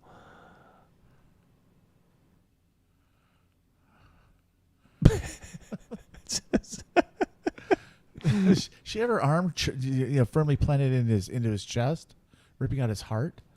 Yeah, it does look like it. Holy cow. She's got 4 fingers on that hand. I swear to God, she's got 4 fingers, and she's a V. J. Mike says she's never eaten an apple in her life. Wow, Gary's buff. Yeah, those broad shoulders. Kingpin's older brother. Yeah. Gary must be related to Santa Claus because he just floats out of it. Yeah, just like Santa Claus would float out of a chimney. He's like a Harkonnen. Yeah, he floats like a Harkonnen. These refrigerators have no freezers.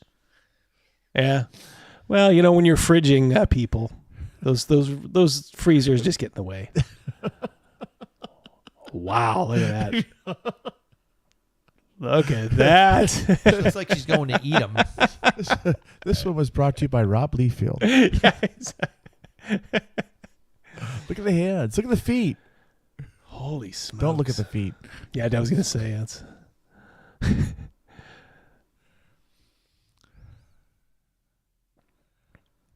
This one makes it look like Gary's just being a thief. I'm absconding with Gail's stuff, and she's like, "No, don't take my." What has he got there? Got some fruit, right? Is that an avocado, Crazymouse? Yeah. It looks like one looks like an orange, but it's kind of has the hue of an onion.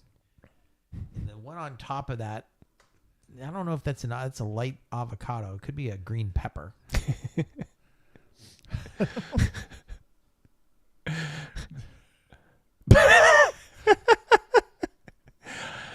I just said Gary Gygax. I mean, that was the prompt. Back in the fridge, woman. Back in the fridge. Back in there. It's like he's about to give her a Dutch oven. Yes. Yeah, anybody who had an older brother knew the terror of having them fart on your face. Good Lord, he looks like a hill giant. I am going to drink this great big blue monster drink, and you're not going to stop me. But honey, your heart. Is that a fish between the two of them? Yeah, what is that?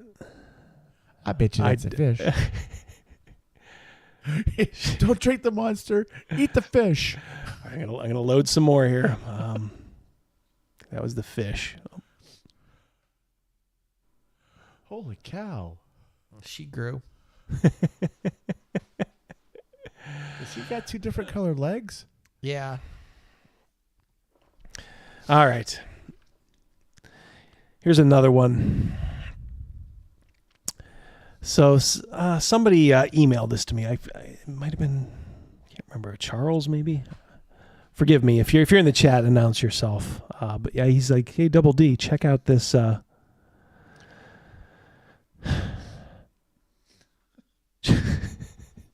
Check out this game, Mansters, and he's like, yeah. He's like, you might just want to look at it. Okay. Play as one of the classic monsters of folklore and fight against the real monsters of the world. Okay, well, what do we got going here? All right, just $6,800.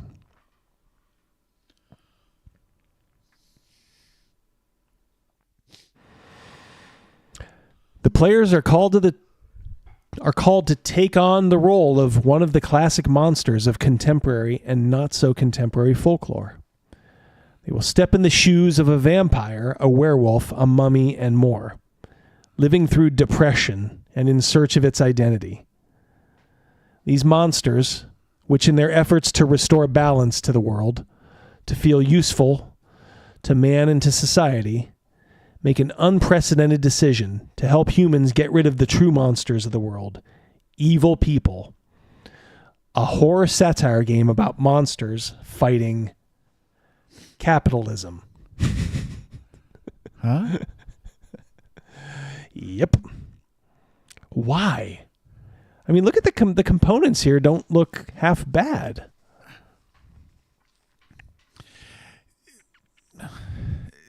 Is there an irony to this?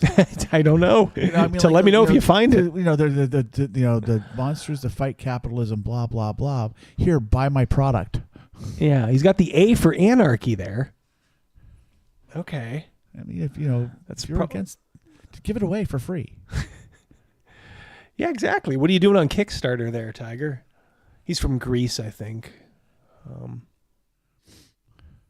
Yeah, the ghost is a woman ironing. Yep. Panther agrees with you, Rogan. Why are they charging money for this product? Yes. Yeah.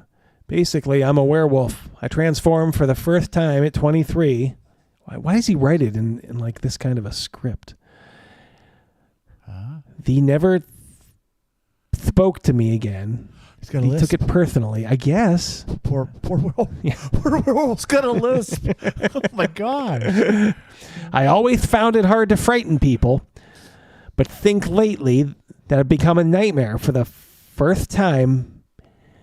Myth Ghoul. Oh God, it's so stupid. I mean, it'd be cute if it was like a kid's game or something. I don't understand. It's like they just threw the capitalism thing in there just to throw it in. To get sales. Well, in my opinion, to not get sales. Well, logically, absolutely. But, yeah. There are people, like the people destroying comics right now that think that their product is going to sell or don't give a shit. Here's the ghost. What floats and wears a white sheet? What movie with a great soundtrack made a splash in the 80s? How does the Communist Manifesto begin? Dirty Dancing. And the Communist Manifesto. Like I said, what are you doing? Why aren't you giving this away to the proletariat or whatever whatever you should be giving it away to when you're a commie bastard? Dracula. Good Lord. Princess. Oh, wait, this is the Mummy. For 3,000 years, I've been sleeping in my eternal tomb, laying eyes on a puny girl. All right, so this could be like a cute game. I don't understand why you're limiting like your sales. Like, I bet you, because these people have had, I think they had like a successful Kickstarter for like a 5th edition product. So this could, for the right people, I mean, this could be like a fun diversion or a one shot or whatever. Right. If you just kind of made it for everybody. But no.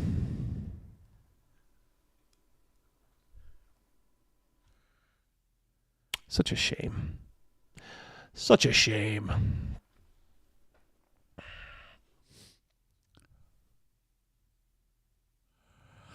Wow.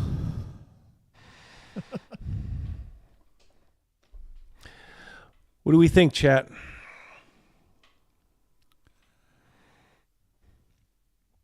Weird stuff. I have to say, my opinion of Jenny unfortunately has lowered. Jenny for, for jumping in. Yeah, for jumping in.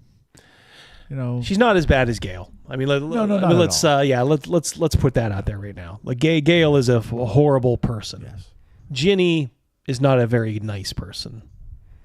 But just Gail has proven over and over and over again. What chaotic evil? Yeah, she is. Yeah, because she just likes to stir up trouble. Yeah. And then I think, as Zach said in one of his videos, what she'll do is she'll like point people. Like, oh, look what this guy's doing. And then she'll get off Twitter for like 24 hours, kind of just hoping. And watch like Pontius Pilate. Yeah. She does the old Pontius Pilate thing. Kind of like when Michael Caine's describing the Joker. I just like to watch everything burn. Yeah, some people just want to watch the world burn. Mr. Wayne. The scene when Heath Ledger comes off the elevator in The Dark Knight. That was the first time that he saw him in character and he forgot his lines. Oh, really? Yeah. And also in that same scene, Maggie Gyllenhaal, I think it was her first time seeing him in character as well, and she was petrified when he was grabbing her face. You put that knife real close to her. She was scared shitless, and you can see it in her act, like in that. He definitely sold out. He had an emerald the size of a tangerine. Yeah. Speaking of Michael Caine, is it The Man Who Would Be King?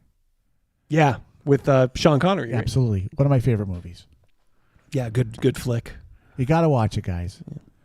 Do you guys I know someone that would say, oh, I just watched it 2 days ago. It's in my top 5 movies of all time. Right after The Golden Girls. We gotta pin him down on what his favorite movies are.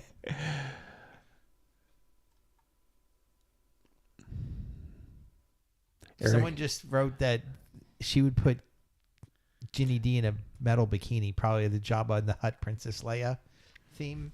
That's right below that. Oh, really? When you get to it.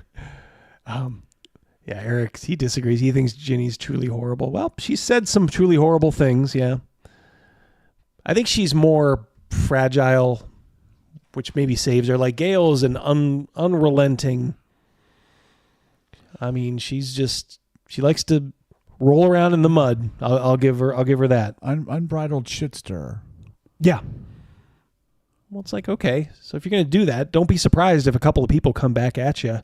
If you're going to savage a guy after he's dead, if you're going to go that low, and you got your, and then your little toadies. For 15 years. Well, hey, if she had any integrity, she'd just bop right out of it. Like, don't play any role-playing games at all.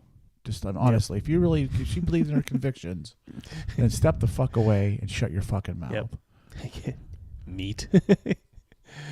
Whoa. He's like, soon you will learn to like me. You'll appreciate me.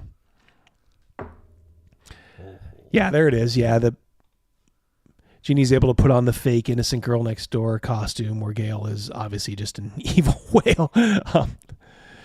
Yeah, Ginny loves to do the old cutie patootie act. Oh, me. Oh, I got burnout. Oh, me. I said all that stuff about men and Republicans and the GOP and said they should burn in hell and, blah, blah, blah, blah, blah. I mean, maybe she didn't say that legitimately, but close to. Jenny's dad did do a poor job raising her. Manners, ladies. Manners. Don't speak ill of the dead.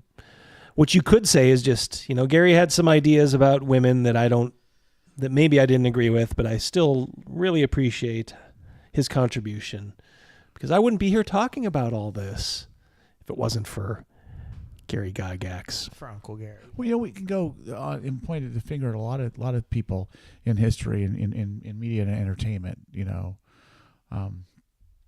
Yep. All the gentlemen that wrote the Cthulhu books.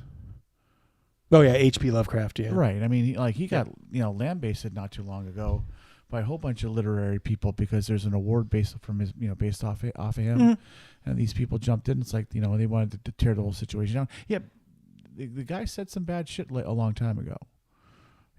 That was not excusing it by saying that was the way that the times were or anything like that. He said some bad shit, but he wrote some amazing fiction. Yeah. For sure. Yeah. Yeah, for sure. Yeah. I mean, yeah, he was, he wasn't afraid to, to say things that would have been said publicly back then. You just got to let it roll off your back, like water off a duck's ass. Right. I mean, my father-in-law, God bless him, good-hearted person, but man, getting him out in public, he had no filter whatsoever, and he said shit, Yep. just like, oh my God, like he had no, it wasn't for malice or anything like that. Yep. It just, that's where he, that's how he was raised. It was wrong, or definitely wrong, but. I didn't realize Lovecraft. He probably wrote a letter or something to somebody. Yeah, I mean, look, guys, that's what you would have gotten back then. I mean, just and if if he modified his views, so much the better. Right. And look, if he was around today, he'd probably be like, yeah, that stuff I was saying back then, I can see where, that probably doesn't apply anymore. Well, I hope he would say something like this, like maybe I'll use less words next time. Yeah. Yes. Yeah. Yeah. Still a hard read. All right. I wanted to get your guys' opinion on something else too here. This has been going around as well. Probably get hell from, what's his name, L, for doing this, but because my God, it doesn't have to deal with gaming. What's a great way to run a stream is just to sit there and have L. You remember L who used to be in here? Yes. I see some of these streams and he's the only one in the chat who's saying anything. It's like then the person who has the stream is like they almost feel compelled to answer him. It's like, oh God, it's so bad. When I feel bad, for them that this guy has literally nothing better to do than just crash every stream. But yeah, so we're gonna go a little off the table here. Ready? Let's do this. I know I'm probably just being so dramatic and annoying, but this is my first job, my first 9-to-5 job after college, and I'm in person, and I'm commuting in the city, and it takes me fucking forever to get there. There's no way I'm gonna be able to afford living in the city right now, so that's off the table. Fucking duh!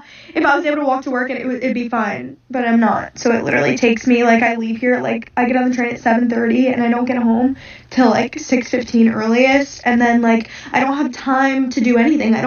I want to shower, eat my dinner, and go to sleep. I don't have time or energy to cook my dinner either.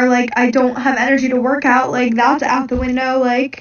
I'm so upset. Oh my God. Nothing to do with my job at all, but just the 9-to-5 schedule in general is crazy. Being in the office 9 to 5, if it was remote, you get off at 5 and you're home and everything's fine. But I'm not home. It takes me long to get home, and people that drive to the office, you don't get off at 5, and I know it could be worse. I know I could be working longer, but I literally get off, it's pitch black, I don't have energy. How do you have friends? How do you have time to meet like a guy. I don't know. Like, how do you have time for like dating? Like, I don't have time for anything, and I'm like so stressed out. And I'm also getting my period, so that's why I'm all emotional. But like, am I so dramatic? It's fine. Flag on a play. Flag on a play. I regrettably made a comment many years ago with before we were married to my wife, about that, about her being emotional. And I heard about that for probably 10 years after that. All right, don't like, yeah, I'm not a woman, but that's a foul right there. Don't blame the fact that you don't know how to adult on your monthly visitors there. Well, that's bullshit. That's been going around as the kids say these days. It's been going viral. So I want to know, just generally speaking, what do you think of what she was saying? She's basically just complaining, like, yeah, I got a job. I know I should like it, but it's just so hard. Blah blah blah. I have no time when I get home. I have no energy. What do you think, Crazymouse? You're the hardest working guy I know. Thank you. Sounds like she's complaining that her 8-hour workday has become a 9.5-hour workday. Mm-hmm. Because the commute counts as work. I see her point of view. Yeah, I actually do a little bit there too. Yeah. But the no energy stuff, I don't know. Let's pretend you need 8 hours of sleep, which is a lot. I want to be crystal clear. If you're sleeping 8 hours, you're getting a lot of sleep. 8 hours is magic. I can't imagine getting 8 hours. Crazymouse gets like 2 hours a night. I get a bunch of naps. Yeah, he's like, I got to get up at 4 a.m. to take this guy to the airport. You still got your weekends or whatever your other 2 days are. Come on, you got plenty. And you're that young and you're complaining about it already. I got bad news for you. When she's on the subway, it's just plenty of time to go through Tinder. Yeah. On your morning commute. I would need more information. What do you do? Is your job? Are you an air traffic controller? Are you that right. stressed out? Yep. What do you do for a living? This is her first 9-to-5 job. Then, like, I don't even know how. But like cow.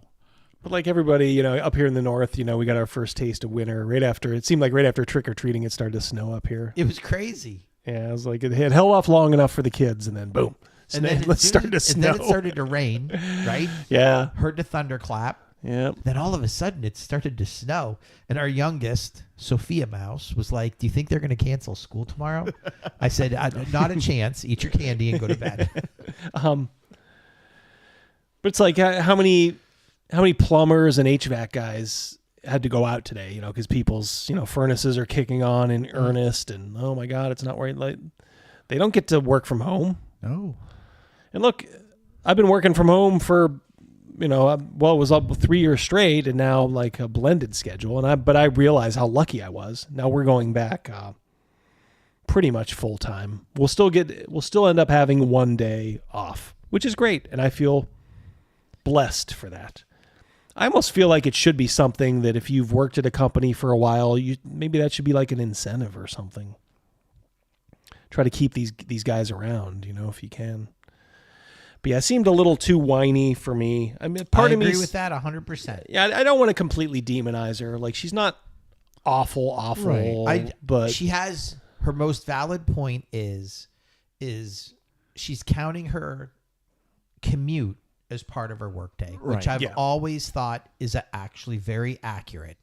Yeah. You're not on your own time yet. Right. Correct. Yeah, you just got to get creative, I guess. Like you said, Rogan, I don't know if she's driving home or, taking public transit or something, but try to listen to classical music on the way home, or try to recharge your battery a little. Classical music will save your life. But I also want to be crystal clear. When she's at her work, she's not You're not working your whole time working. Yeah. If it's an office, I have a strong feeling she's not snaking out sewer drains or anything like that. Right. Yeah, I think she's probably white collar. Yep. So. Yeah. Yeah, I mean, look, I've been a white collar worker, for 30 years. Yeah, you walk around, go to the, take a dump, talk to your kibitz, get a little work done, get up, take a break, get some work done, kibitz. That's just not in an office. When I worked at Old Navy, plenty of time to bullshit with your buddies there. When I worked at a grocery store, plenty of time to talk to the other guys about the game last night. Yep. Plenty of time. How you doing, Ryan? Good to see you, buddy. Yep, I work less at the office than I do when I work at home. Yeah. It seems like when I have to crunch, get something done at home, it's easier to do at home because nobody's distracting you. You can just kind of focus in and, boom. Get it done. Yeah. Yeah, so I'll give her, say a couple of Hail Marys. And somebody wrote, adulting is tough. Yeah. Rogan said it as well. You're right. You got to put your big girl pants on. Then to blame it on your period, I don't know. Yeah, that was a little. Well, I didn't like it because I don't know. There's a super chat. Yep. But now you're, am I gonna would we be allowed to blame it? I was up late last night watching the game. I can't do anything today. Yep. I'm having a hard day because I've got blue balls. Yeah. That ain't a thing. It's a thing, but DM James, the Orthodox Christian warrior, absolutely, buddy. Her problem would be solved by converting to Orthodoxy, getting married, having 5 kids, and being a stay-at-home mother. Yeah.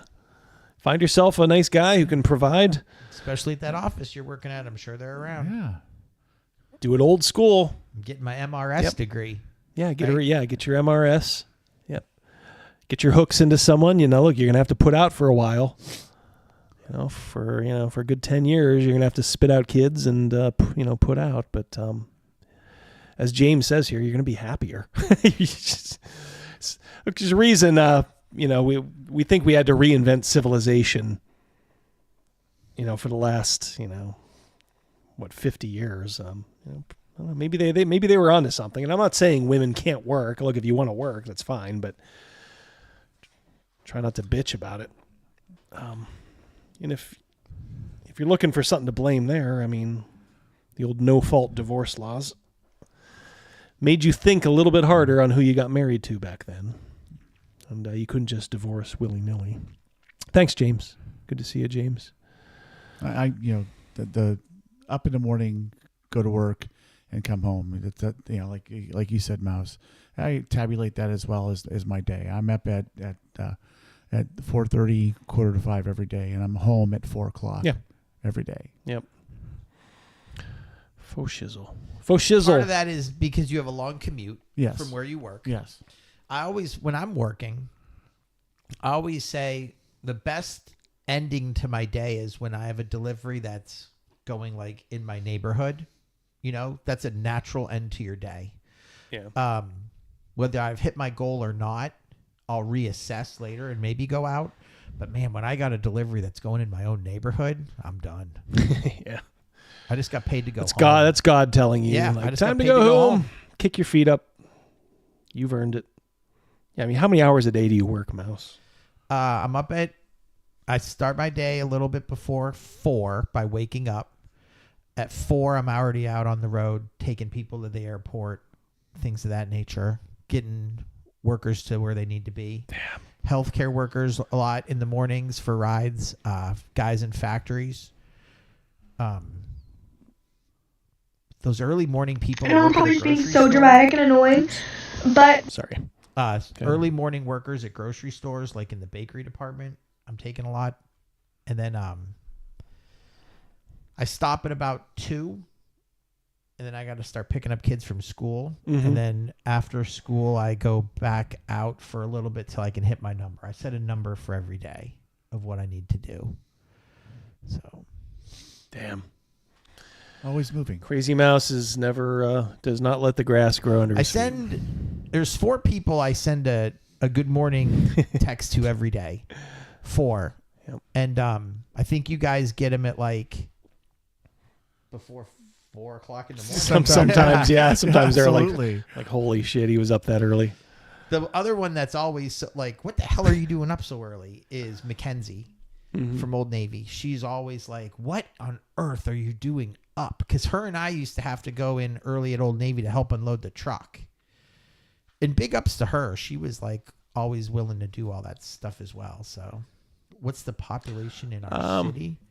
About Like the the metro area is probably, isn't the metro area a lot bigger? Like 150? I have no idea. How far are we going? Into the suburbs? Well, obviously, yeah, the suburbs, yeah. For like the city, and the city's like 100,000, and then there might be, in all the suburbs put together, there might be another 100,000. So it's not a big city, but it's not huge.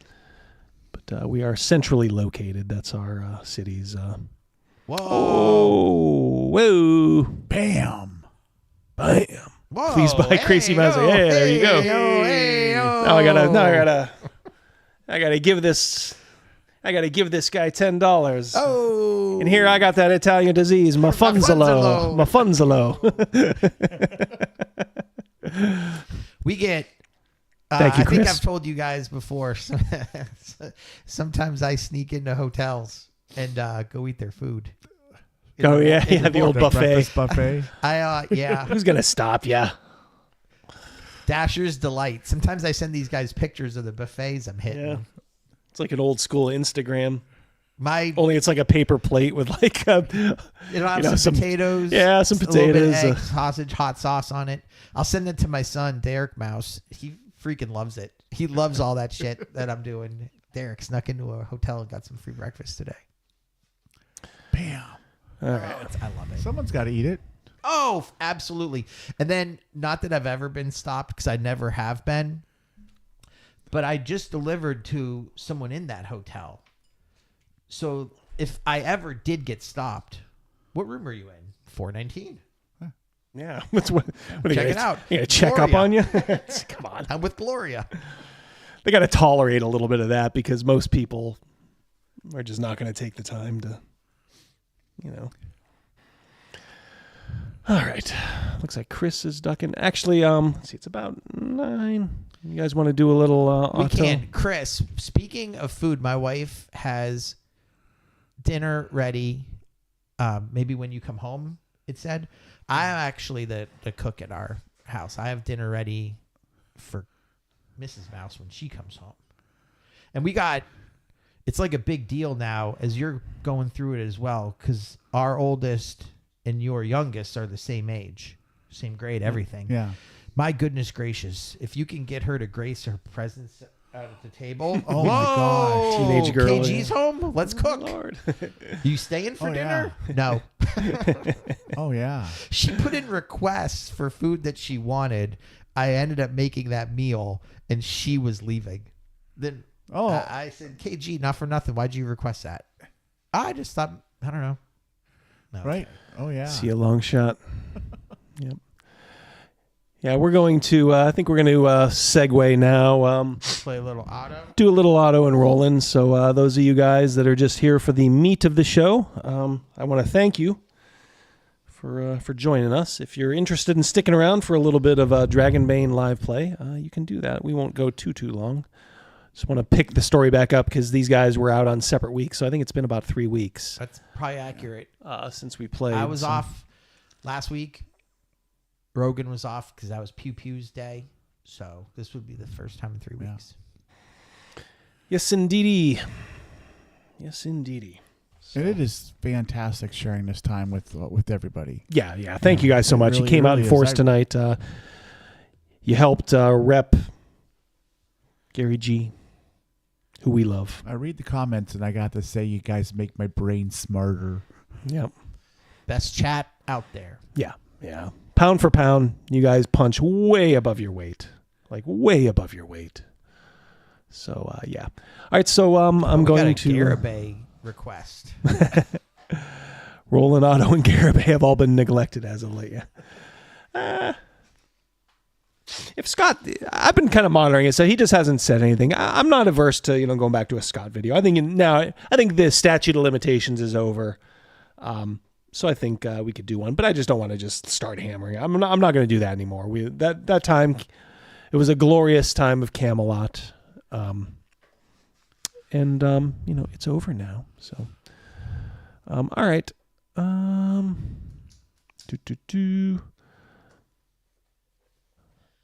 All right, guys, I'm going to go over to the auto and roll-in screen. Like I said, if you're just here for the normal part, I'll bid you adieu. But if you're going to stick around, you can you can chime in from the peanut gallery. These guys are not averse to that. You can inform their decisions. Plan it together. Yeah, and we'll just probably do maybe at most like a half hour or something, but we'll see. We won't keep Mouse too long. We know he's on a, I'm good. Yeah. Just a bit of a sideways. I ran across my notes from last year's Halloween special. Oh yeah, that's and my right. character. So just yeah, we did our Halloween special, and those of you who are channel members, I spilled the tea, as it were, about what I was going to do. It was I used the Alien RPG rules from Free League because they have a great stress mechanic in their dice. Only instead of Alien, it was the Thing. Man, it surprised me. I didn't know where it was going at all. Yep. I got called into the other room, and fortunately, you saw the movie because we saw it together. And then Pew had to leave the room. Yeah. Then Rogan contaminated me. Well, when I you're didn't know what was going on. I was like rolling dice, and then they're like, "Read this," and I'm like, So here's how I had to do it, guys. I had to have a pre-printed thing saying you are the Thing from the movie The Thing. Try to act normal. If you have a chance to get people aside, we'll go in the other room, pretend like you're talking, and you can attack them. Essentially, so something along those lines. Right. Now, Rogan's character was the first one. He was a roughneck. It was an Arctic station, only it was sci-fi. And he was just taking care of the core sample drill. So I was fortunate that he was the first one. He got it right away. I literally just said, Rogan, you're the Thing, the creature, the Thing from The Thing. And I was like, what? You're like, what? I didn't, I should have seen this coming. My mind was all over the place, sci-fi wise, but I didn't. That was a surpriser to me. Yeah. So he infected Gavin Morgan, and then Crazymouse got infected. So those three were, and then the other three were not, which is my wife, Pew Pew, and Captain Stern. And there was a big battle at the end, and I think Crazymouse was the last thing alive.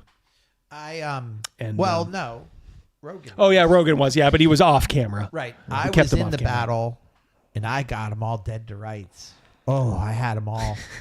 And then Mrs. Double D pulled out like a shotgun and just lit me up. She rolled phenomenal. Yeah, if you're familiar with the Free League system, the dice 6 system, you need a dice pool with 6s, and she rolled 4 6s out of like 5 dice or something. And with 4 out of like 5 regular dice and then 2 stress dice, and none of them had an alien on it. So she had no stress. So it didn't negate her roll. She did so good. She did so good. She did. I like that mechanic. I like that a lot. Oh yeah. Yeah, she was clutch for the well, there was quote other unquote bad guys, in my opinion. They had some other rolls too that were like. You want to come down for a sec?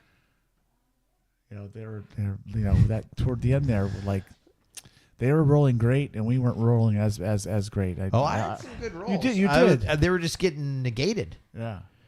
Everyone was. I actually was about to get Pew Pew.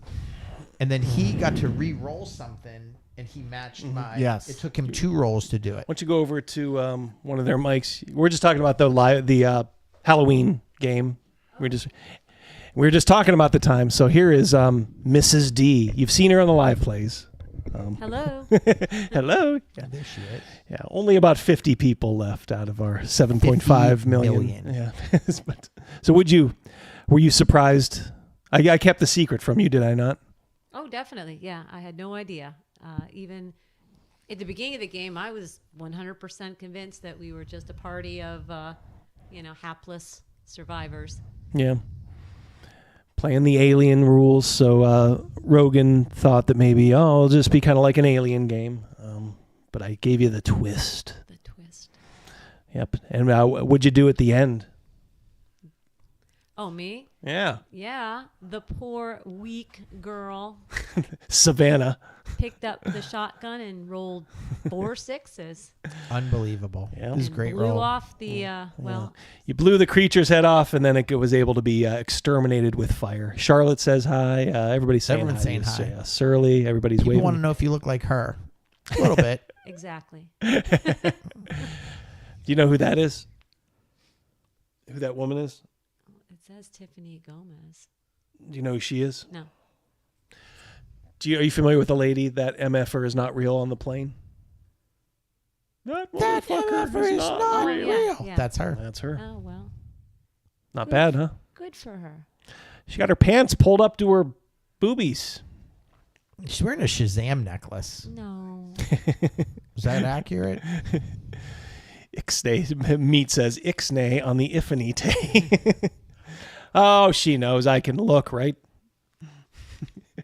Go ahead, if you have something to say, go ahead, pull it back.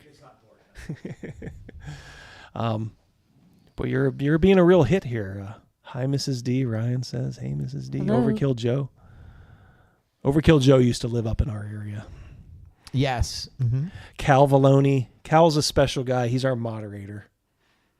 There's only 2 guys deputized. And the one, as you know, he probably has better things to do, or more likely he's just in Australia. So Cal is our fearless moderator. Yeah, Double D digging his grave tonight. No. Not a chance. How was game night tonight? Good, thank you. What'd you guys play? I played a game, comics, The Golden Age. It was really good. She played a game called Mansters. You were making Mansters, yeah. No, you were making comic books like the old Pulp Fiction comic books. Oh, really? I lost in a triple tie. You mean like the weird Mm-hmm. EC? Yeah, there was category, genre, Western, horror, love, sci-fi.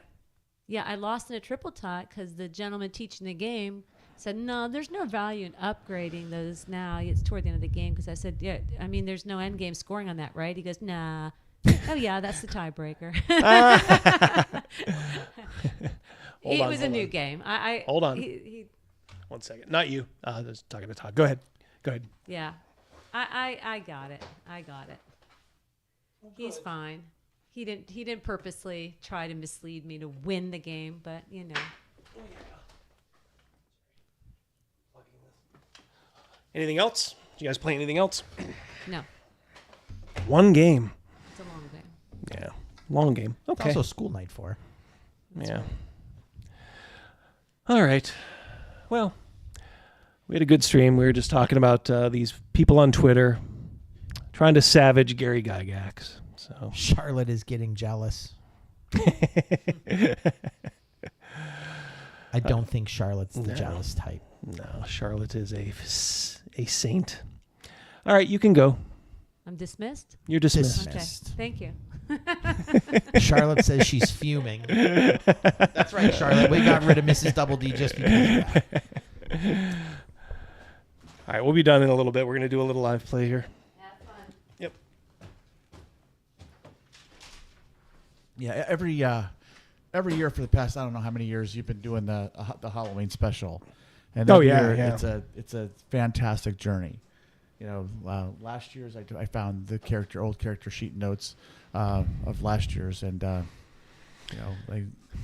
this past one is fantastic. Absolutely enjoyed. Thank you. Immensely. It's a testament to you guys to want it. Yeah, if you guys are looking for, you guys should do something like this. It's very fun. Just once a year, do it on the whatever your game day is before Halloween. The Ghostbusters one, I mean, they've all been fantastic. We'll try to mix them up. I think that's the key. Did we do the Aliens one for Halloween? No, okay. That was just a mini campaign. All right, let me get to my sheet here. I'll tell you what, we'll...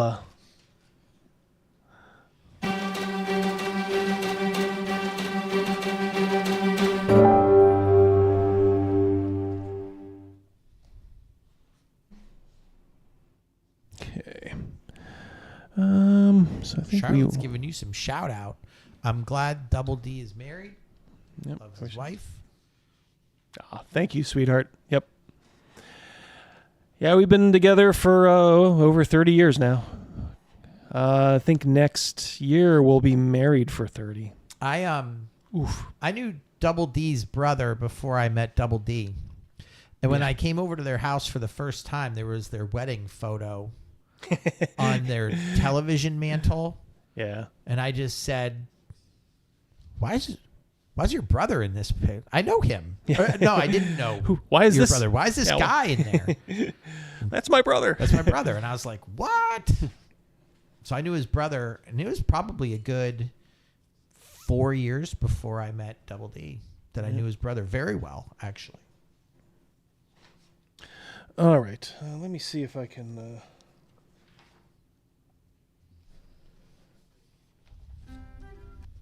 I want to make sure some of these sounds are coming through. Okay. We did Overkill Joe. We did do a Ghostbusters one shot.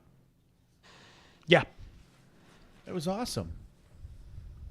Set that up the right way. Yeah, just trying to make it seem all serious at first, and then the guys had the right idea. Just kind of went with it. Got to be willing to tell a complete story. That's why I tell them to come at like a little earlier. Let's give 4 hours. Treat it like a convention game, guys. If you're going to do it, 4.5 hours. With breaks and shit like that. Yeah, right. And Gavin brought pie. Yeah, Gavin brought pie. Oh my. Gavin's he's a very good supplier of goods. Yeah, he always supplier of goods. He's always coming wherever he goes. He always has a handful of drinks or chips or a bag of groceries, ice. He's I'll tell you what Gavin also is. He is the best male host at his house I've ever seen. Yeah, he goes above and beyond. And then for female house, the reason I say that is my mom is a phenomenal hostess as well.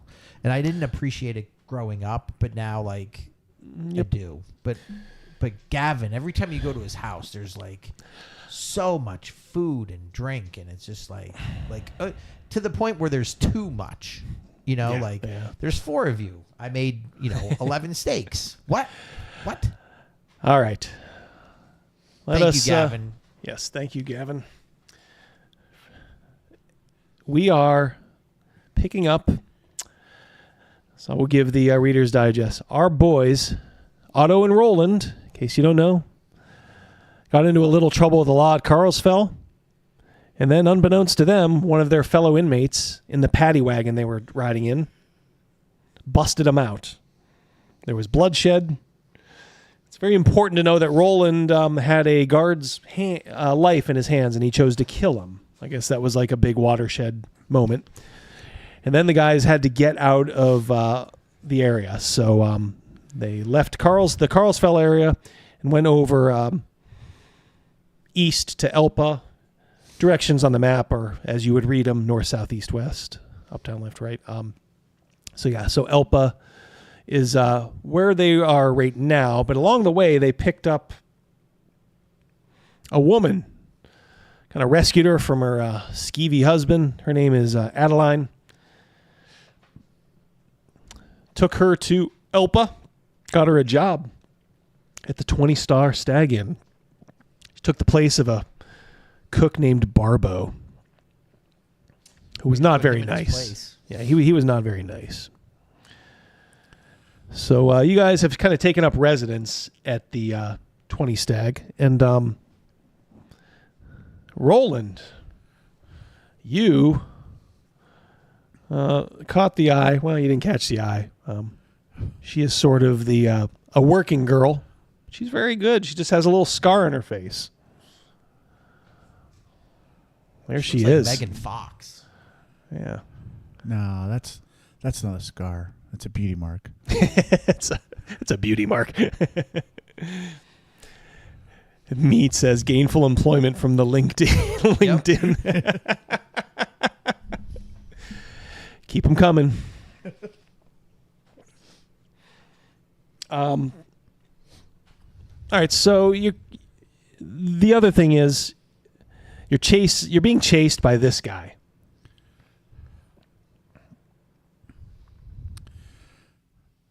Yes. And he, look, he wants his pound of flesh. He's come from Carlsfell. And he is hot on your tracks. So you know he is somewhere in or around Elpa. You just don't know where. You escaped his clutches once. Can you do it again? Who knows? Will you have to even? All I know is that you went to Elpa. You went to the tailor, Theobaldus, right? Yep. Some stuff done there. You went to Curtis, the weapons at the weapons shop. And you kind of made the friendship of Strobel, who's the owner of the 20 Star Stag, and Odalina, who's his wife. Who apparently has a reputation. Yeah. Hey. Of a sort. Yeah, maybe. Maybe, yeah. And there was 2 more players that I guess would be worth noting up front. That is just a bard, Armont, and his silent companion, who doesn't appear to talk, Wymond. We liken them to Penn and Teller. Penn and Teller, yeah. Penn and Teller. All right, so let's say it's, maybe, I think maybe the day after, right? You've seated Adeline in the throne of the kitchen of the 20 Star Stag. Yeah, we were waiting because also our clothes order was going to be done the next day. Yeah. All right, so let's say it is the next day, and you went up and had relations with this beautiful, beautiful woman. Which the following day I would have an internal... Simona, by the way, was her name. Yeah, Simona. I would have some guilt. Ghost guilt. Yeah, understandable. You want to remind people why? Because I was in love with a young woman and destined to be married, and she was my everything. And while I was gone doing my thing, the illness passed through, fever passed through the village, and she was one of the few that passed away. She died. She conveniently died. Broken my heart. She left me a wonderful gift, a ring, with inscriptions of love, etc. on it, and my guy's been pining over her ever since. Why wouldn't he? But Simona helped ease your pain. Absolutely. I think it's like such a... it's appropriate, for this type of setting. Like, she's scarred. It's like you said, it's like a beauty mark. Beauty mark. Yeah. She wasn't like carved up like the prostitute in in Unforgiven, but she just has like a little, as you can see there, little line down. Fridging, yes. You're damn right, meat. Damn right, I'm fridging her. IHOP MILF. Yeah. That's funny. All right, so let's say it's the next day. We'll say maybe you get a knock on the door and it's Odalina, and she says Theobaldus came by and has dropped off your order. Excellent. As far as other people staying at the inn tonight, or this last night, like Armont and Wymond were staying there, it was pretty much full. Other randos, and as you're kind of like coming down for breakfast, maybe to check out your your order, you do see a small crowd gathered for breakfast. What do you wish to do? What are your plans? Well, do we move on or? Yeah, we keep moving. Yeah. Yep. Simona, comes down for breakfast, and she just kind of like grazes your arm and smiles at you, but then, walks into the common room and sits down for her breakfast at like a small table, almost just built like for one or two. So, right. Just kind of acknowledging you, but also acknowledging that the night is over. Your transaction is over. Yeah. Yep. Surly, you're right. We're going to ramble on. All right. Well, in the kitchen, you do hear Adeline. She says, "Are you guys gonna have something to eat, or are you headed off?" We can have a quick bite, but we gotta get going. Say our goodbyes to her. We got a super Kevin. chat. Thank you. How you doing? Great channel, guys. Thank you so much, Kevin. Great to see you over here. I always see Kevin on Twitter. Yeah, great to see you, buddy. Thank you so much. $5 super chat. Yep. So you are gonna stay for breakfast? Yep. Yeah. Talk about where you want to go. Where do you want to go? Roland. We're here. Right. Well, let me. I guess here is where you would probably have knowledge of the world that maybe I haven't explained to you yet. So Tarvan on the Lake is kind of a little bit more wild place. It's like the closer you get to the mountains, the more wild it is. Like, there are definitely creatures, subhumans up there. And that's just like a known fact. To the south is the sea, where you could go any manner of places. To the west, back towards Carlsfell and beyond, is more civilization, kind of the inner workings of the empire. And something that you haven't maybe thought about, but maybe now that you're here sort of on the last place before, is the Aslak Waste. And that is east, off map. It's probably a good, maybe like 50 miles east. Now, what is the Aslak Waste? Just so you know, supposedly the ruins of an old dead empire. It is, but there is it's like a wasteland out there now. So much so you would need like special animals or something, to kind of get through there. So if you want to explore that, now listen, you've heard things about not buried treasure, but like lots of treasure up in the mountains, strange creatures, maybe even dragons in the north, those mountains. And you've just heard of almost like treasure beyond your belief, somewhere in the bones of the old empire in the Aslak Waste. But they also tell you that few people, ever come back from there. And you could also, as I said, if you want to head south, there's a port down south where you could go any number of places across the sea. And, pretty much anything you can imagine you've heard of is available, there as far as like... I will, Eric in the chat says go east. Ooh. I'm either thinking east or south to that water, catching a boat, choosing our adventure. Roland is amendable. Whatever, like he's okay with the sword. He's kind of a brawny guy. He's not brilliant, Mm-hmm. I'll defer to my decision-making friend over here. He seems to be doing a good job making some of these decisions. I'm voting for. I'll mention that south sounds good to me. Down and across. I think we did mention that before shortly after our break from the. Travis says Tavern on the Tarvan, Lake. Tarvan on the Lake. Yeah. Now a little bit about Tarvan on the Lake. I think we established your character just kind of did a couple of caravan security runs. Right. It's like almost no action. I mean, the closer you get to Tarvan, it gets a little more sketchy. You maybe fought off bandits once when pretty close or in and around Tarvan, but you had never spent maybe any appreciable time there.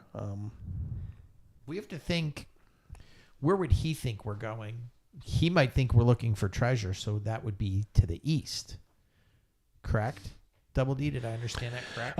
Yeah, you're talking about the wasteland that's off screen there. Yeah, so to the right. He would think we're going east, when I think that we can mix it up, throw the scent off our trail, and we can go south. You do notice the bard comes down. He's down there and he says hi to you guys. He's, of course, with his companion, Wyman. So Armont and Wyman are sitting down. They say, good morrow, friends. I think we'll tell people here that we are going to Tarvon or to the east, and then we will head south. Right.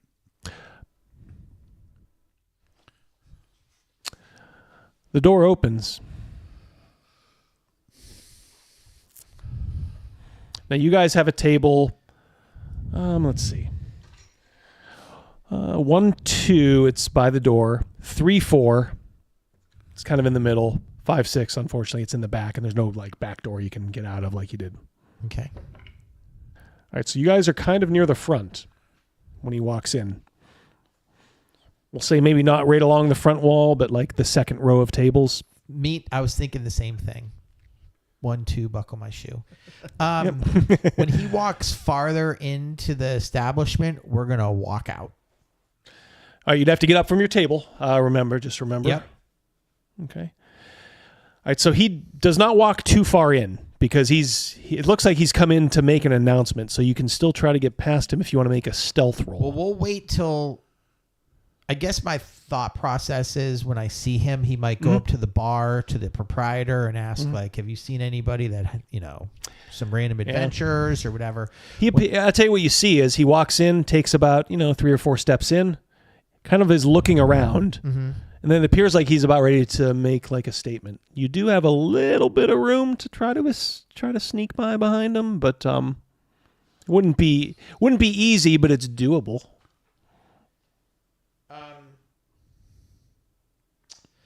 What is he wearing, Double D, when he comes in?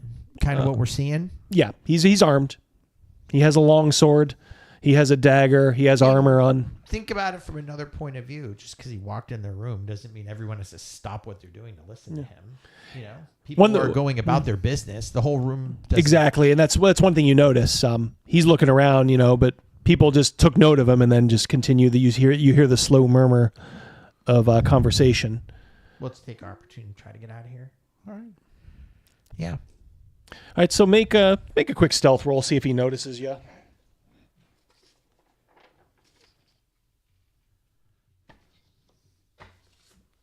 Is that a sneak? Yeah, sneaking. No. Okay. I rolled an 11 and my thing is a 12, so I'm under. You're under. Yep. Looks like Rogan missed. I think you can try to push that. Sure.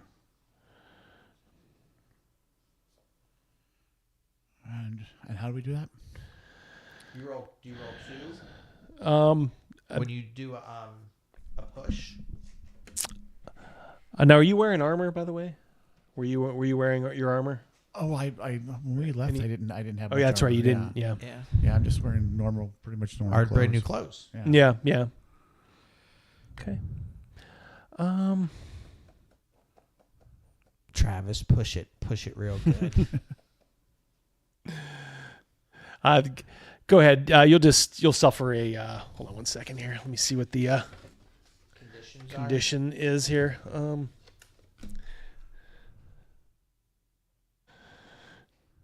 They have conditions, yeah. It's free league. They have conditions for everything.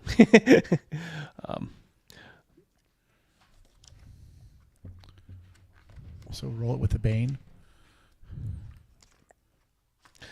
Pushing your roll. If you fail, you can choose to push the roll, which means you make another attempt. The new result applies, whatever it is. If you have boons or banes, you must re-roll all dice, which you didn't. All right. Yeah, you're just going to suffer a condition, either exhausted, sickly, dazed, angry, scared, disheartened. Well, yeah, I'll do it, but my sneak is not good at all. Try it. But we'll try it again. I mean, we are just trying to get up and walk out of the room. Right. So you just might draw attention to kind of yourself. Because Double D, am I under this understanding that I did make it out of the establishment? Well, you're leading the way. You seem to have gotten past him, but Yeah. we haven't adjudicated what's going on because he's in the middle of his roll. So Okay. go ahead and make that roll. It's a better roll, but not enough. Not enough. Okay. All right, so you're going to suffer a bane on dexterity rolls until agility rolls until you can get yourself right. All right, so you get past him, and just imagine being grabbed by Christopher Lee as you're trying to get by. Right. And he, in his best, Christopher Lee, roll. Pardon me, friend, as he kind of like grabs your arm. This will only take a moment, Yes, sir. Now, did I actually make it out? If you want, yeah. You got by far enough that he didn't see you. Yeah. I will be standing outside. Okay. Kind of waiting for my friend. Mm-hmm. Would I hear him stopping him? Yeah. I will kind of still stay in the background and just listen into what they're saying. Yeah. He said, this will only take a moment. He says, my name is Bernard. I'm the captain of the guard at Carlsfell. I've been deputized by his Lord Lundstrom. I'm searching for some fugitives. Everybody kind of like stops now, and they're says, I've been on their trail. I think they may be here in Elpa. I have a description. In a short amount of time, I will have some names. They'll be traveling together. I believe one is, darker haired but shorter. The other is fairer haired. He does kind of turn his head to look at you, Roland. But it's almost like he's saying, like, oh, well, you're maybe by yourself, so he's not looking at you too closely. He says, there is a reward. Reward for their capture. If you see two men acting, as partners, please let me know. Now you see Adeline coming out of the kitchen, and she's kind of like looking, but she's also looking at you. Like she doesn't have the best poker face, right, but she's just kind of like, seems like concerned. You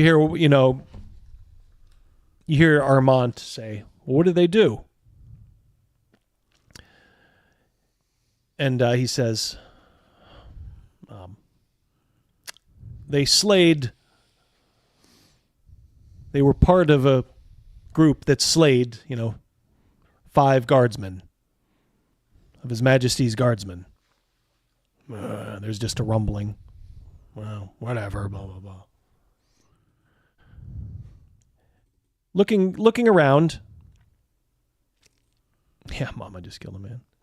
Looking around, he, it's like he's not getting any traction. And then you're standing right next to him, Yes. Yeah, so he's like, one of them killed my son. Oh, shit. So maybe your heart sinks a little bit there.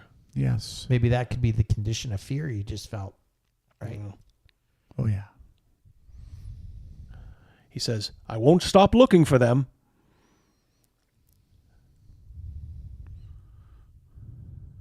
And I will put in my own money for the reward. Please, I ask you as loyal subjects, loyal subjects of Lord Lundstrom, and loyal citizens of the Empire, to His Grace, King Holvaster and Queen Leonara. They, of course, the far-off monarch of this empire. He says, I beg of you, allow me justice for my murdered son. Armand says, we will let you know, Captain. But we haven't seen 2 men like that in here.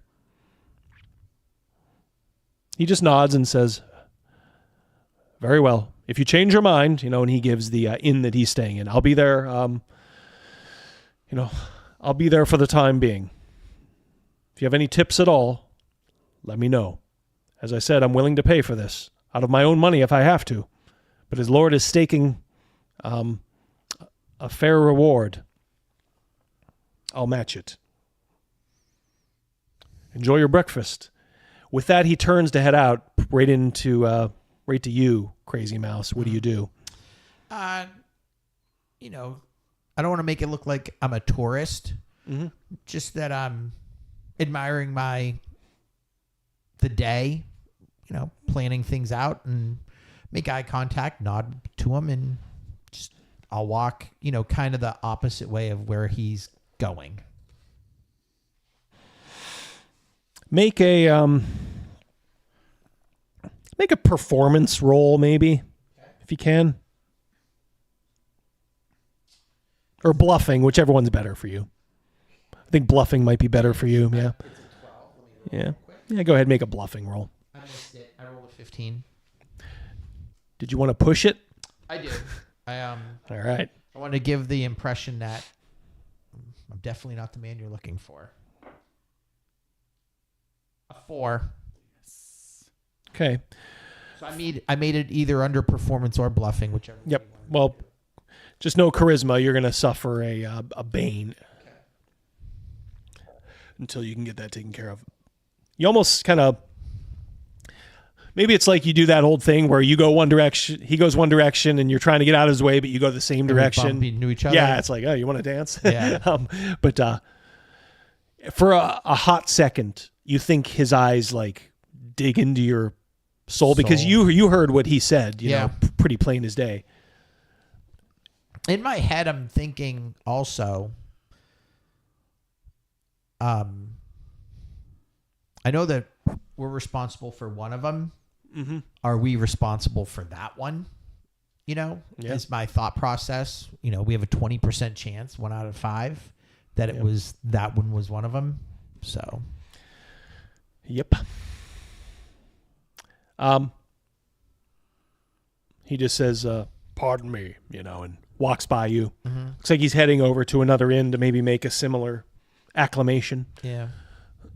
All right. So when he's gone, you guys can do what you need. Now remember, you still have to pack your stuff up. And, whatever. So someone in the chat mentioned like, "Oh, the mountains are looking better and better," but that's just it. We already told people that that's where we're heading, as we plan on going south. So, well, I just figured you guys were talking amongst yourself that you hadn't made the. I thought the maybe thing we yet. would have told the Penn and Teller. Well, you could have told them. Yeah. You could untell them, I suppose, if you wanted. But yeah, if you wanted to tell them, sure. Yeah, and then maybe make my way back in to go pack my belongings. Armand, as you come in, Armand says a word, maybe upstairs. To both of us? Yeah. Okay. Wyman, follows along too. So you're up. He says your room. Yeah. Sure. He says, "Well, friends, I'm not going to ask because I don't want you to have to tell me. But let's say theoretically that was you." He says, "I've seen." He points at you and says, "I've." Points at who? Well, like kind of right into we'll say like Roland's face. He says, "I've seen guys like that downstairs. That captain. Mm-hmm. He a guy like that won't stop. And if it was blood, his own blood that was shed that day, his son, well, I would just say this. If I was leaving, I wouldn't dally too long. Right. And let's say you were going to take a trip. Where might you really be going?" Do you really want us to tell you? He says, "Well, let me tell you this. Only if you go to the east, which I would strongly," he kind of gets low, "I would strongly suggest against. You see my friend back here. He points back to Wyman. He says, he went east. And when he came back, he can no longer speak.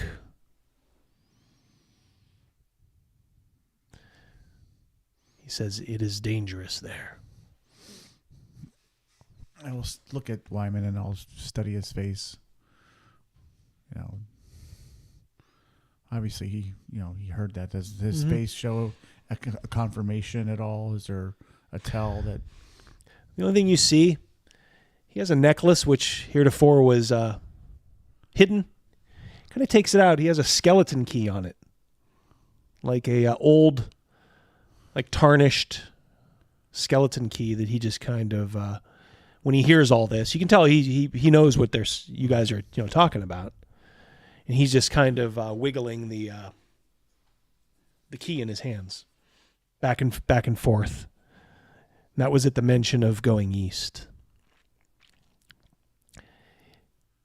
But Armand says, if you do plan to go north or south, I would say that might be a better way. He says, although if you do go south, I wouldn't tarry. He says, word.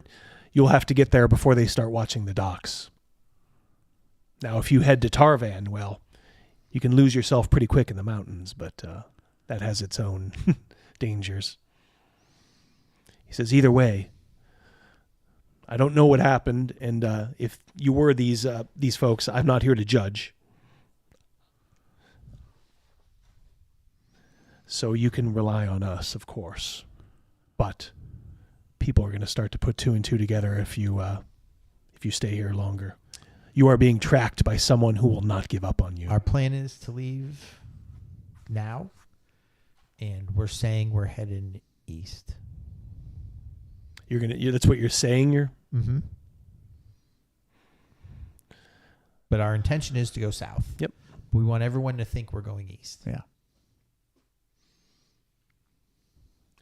How far are those docks, Double D? Like, how many miles? Oh, down to the coast. Yes. It's probably a good. It's probably at least a good. It's over like 100 miles. So you'll need good horses. Mm-hmm. Which we still need to procure. That's right. Or you could walk. It's just going to take you for forever, I suppose. Get a good, the jingle jangle of chains, says Travis. Meat thinks that Simone is going to rat you out. No. Why would Simona do that? We liberated her. And you say you're going to tell. I mean, are you going to make an announcement to everybody? Or are you just telling a couple of select people? Let the word of mouth do the rest. No one's going to miss it. I mean... Oh, yeah. Well, that's what I figured, but who would you... I mean, obviously, you have Adeline in the kitchen. You probably... We're going to say goodbye to her. Say goodbye to her. That's it. Is that who you're going to tell? Yeah. Okay. Right. Yeah, you probably don't owe it to anybody else, but... All right. He says, well, we will go down, in fact, to avoid suspicion. My friend and I will go about our business for the day. Safe travels, friends. Thank you. Wherever you may end up. I stick my hand out. Mm-hmm. He shakes your hand. Mine as well. Thank you. Wyman walks up, and he's fingering that skeleton key. Make a spot hidden roll. Both of us? Yeah, sure.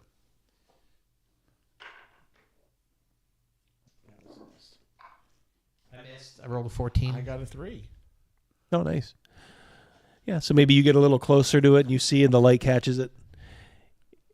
The end, not the business end, but the end that you would hold, is kind of ornately carved in in metal. Like an old skeleton, like itself, for skeleton key. It's got like the ribs are like kind of the end of the key, and then the little part that pops out at the end. I guess the part that you would hold, as you're turning it, that's the skull. It just caught your eye. That's right. all. as he's fiddling with it. And he sees you kind of looking at it, and then he kind of like looks almost guilty, and he like tucks it into his shirt. I think to myself, that man has a story. Clearly. All right. Armand says, "Let's go, my friend. Fare thee well." And then you hear their footsteps going downstairs. You can just hear the slow murmur of just people downstairs. What do you do? We're going to go downstairs. We'll wait a bit, pack our belongings. Mm-hmm. I'll just mention to him, we need to get horses. By hook or by crook. Yeah.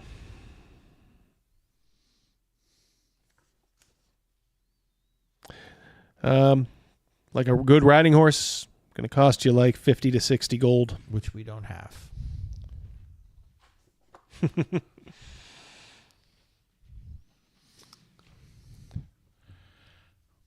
I'd hate to break the laws here or any rules, but getting out is paramount.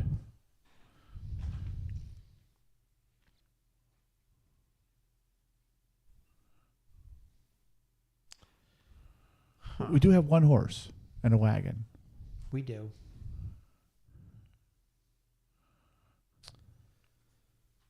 Could we trade the wagon for a horse? That I don't know. What's the going rate for a wagon, Double D? A wagon? A cart is like 15 gold.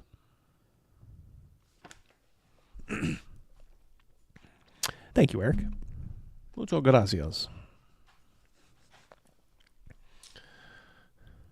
We could try to trade that. Travis is already on to you. Add horse rustlers to the charges. We haven't done that yet. Yeah. It certainly did cross my mind. We're going to try to trade the wagon for a horse or a pony or a donkey. Or a large riding dog. Yeah, a pig. I mean, you could probably get a donkey for it, but just remember, you ain't outpacing anybody on a donkey. No, we're not here to outpace. We're not. If we have to, we will, but we don't want to look like. There's no way these two hardened escapee fugitives are riding a donkey. Mm-hmm. Hiding in plain sight, Gus Fring style. So. We'll do that. We're going to trade our cart for a donkey. And I don't mind riding a donkey. I picture this as the Dumb and Dumber part where he traded in the van. For the moped? Yeah. For the minivan. No, just as I think you can't do anything more stupid, you do something that totally redeems yourself. All right. That's our plan, yeah. Yeah. All right, so you... All right, we'll just, without belaboring it, you make some casual inquiries. After some, are you sure? Blah, blah. Okay, fine. Cart is traded in for gold. And then you do find someone, who's, on the outskirts of town. You get word, and they do have donkeys. And he has a donkey for 10 gold. And I'll definitely, gladly make that change. Yeah. Yep. All right, so you still have to maybe go back and just say goodbye to Adeline, right? Yeah. And so if you do that, is there anything else you want to do here? No. In the city? No. Grab some food to go. Yeah. All right, yeah, there's inns along the way, there's little villages and hamlets, dotting the countryside, where you can, either stay at a we don't want to make barn a or big, something like that. production of us leaving because we're heading south and everyone thinks we're heading east. So we don't want a bunch of people at the door saying like, fare thee well. Yeah. You're Bon going the wrong way. voyage! Like Bugs Bunny. Yeah. Well, the clock is ticking because he did make an enemy of the former cook. Barbo? Yeah. Yeah. So let's get the hell out of here. We're done. All right, any last words then to Adeline, or are you... Be safe. Give her a hug. All right. Yeah, she Goodbye, says... Aunt. Yep, she says, will you take care of yourself, and thank you so much for saving my life. No worries. All right. Your horses are out front. Now look, as you're going out front. Mouse is slipping. How? How am I slipping? What'd I do? Someone's still alive, I think. I think you were supposed to kill someone. What, the cook? We gave him a good what for? You left the cook alive, yeah. Yeah. Yeah. Yeah, you might have been. Yeah, the cook did come in armed and looking for trouble. You don't have to kill everybody, right? Yeah. Yeah, sometimes it's okay to leave people alive. Makes my job better as a DM because now Barbo's hanging around somewhere. All right, so you do walk out and you're loading your stuff up. You look across the street. You see the captain of the guard. You thought his name might have been Bernard. He just maybe mentioned it in passing. But he's actually talking to 3 mounted guardsmen. Just casually. Mm-hmm. You know, it's like they're engaged and he's pointing a direction, you know, and it looks like he's pointing north, at least for now. That's what you see. Do you want to see anything else or you just... No. Okay. All right. Off you go. Heading due south? Yes, please. All right. You leave Adeline behind you. You leave a pretty good lay behind you in Simona. Yeah. And you leave your sworn enemy, the man who said he will never give up searching for you, behind you. Yeah, that puts that puts a lot of guilt. Fear. Yep. But also guilt. All right. Well, that is a good, convenient stopping point. Thank you for the 30 or so of you still around enjoying our live play. When we Hoods pick up. up Yep, next there you go. week, we are headed south. Due south, perhaps across the sea somewhere. Yep. Man, this could be fun. What's west of Westeros? Yeah. No loose ends, says Surly. No loose ends. All right, guys. Let me head over. Loose ends would mean killing this head of the guard, which I think we're outmatched.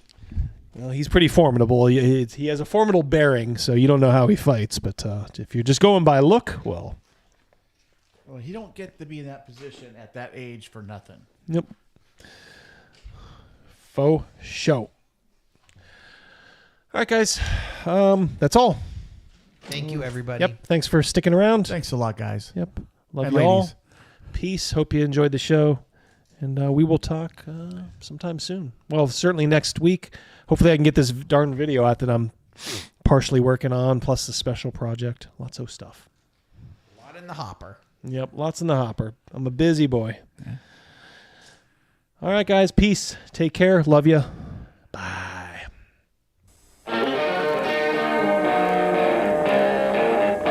Hey, man, is that Double D? Yeah, man. Well, turn it up, man. Let's just go in and, kill all the orcs, right? They're the bad guys, who gives a shit? We just hack and slash and we loot their dead bodies, right? Hack and slash, kill them all, conquer the infidels. Boy, that campaign sounds like a barrel of fun, doesn't it? Somebody who's opening a refrigerator and leaning in, right, is the language of a woman. Somebody who's opening their refrigerator and being cut off halfway through that lean is the voice of a mermaid or a siren, right? Speaks to you. This is not the face of the hobby anymore. And I think there's been mistakes made in years past where people assumed that D&D players were all, white dudes in a basement, which has been a faulty assumption for a lot of years and gets more and more false every day. And so it's, in my viewpoint, honestly, guys like me can't leave soon enough. We got to put a little hot sauce on the taco, you know what I mean? We want this dwarf to be the dwarfiest dwarf. Right. We want the elf to be the elfiest elf. And just the dashiest dash of Tabasco. Their voices need to carry across water. I'm a creative. It's a huge drain, right? Because fans can be awful. I'll put the seed in your head when you listen to my videos, and no matter how much you want to disagree with me, when you leave my video, you will encounter what I'm saying. The seed will affect your mind. See, that's the problem with the seed when I'm putting it in your mind. You say white lives matter, they don't. White lives don't matter because white lives aren't a thing. I disagree. I disagree, Gary. Lutherville, Marina Del X, Otisburg. Otisburg, Where's this monster? She's got her own place. Otisburg? It's a little bitty place. Otisburg? Okay, I just wipe it off. That's all. It's a little town. We'll do it live. Okay. We'll do it live! Fuck it! Do it live! I'll write it and we'll do it live! Fucking thing sucks! In 5, 4, 3. Craig! Craig Sandwich! Thank you. I enjoyed having you here. You're a very good co-host.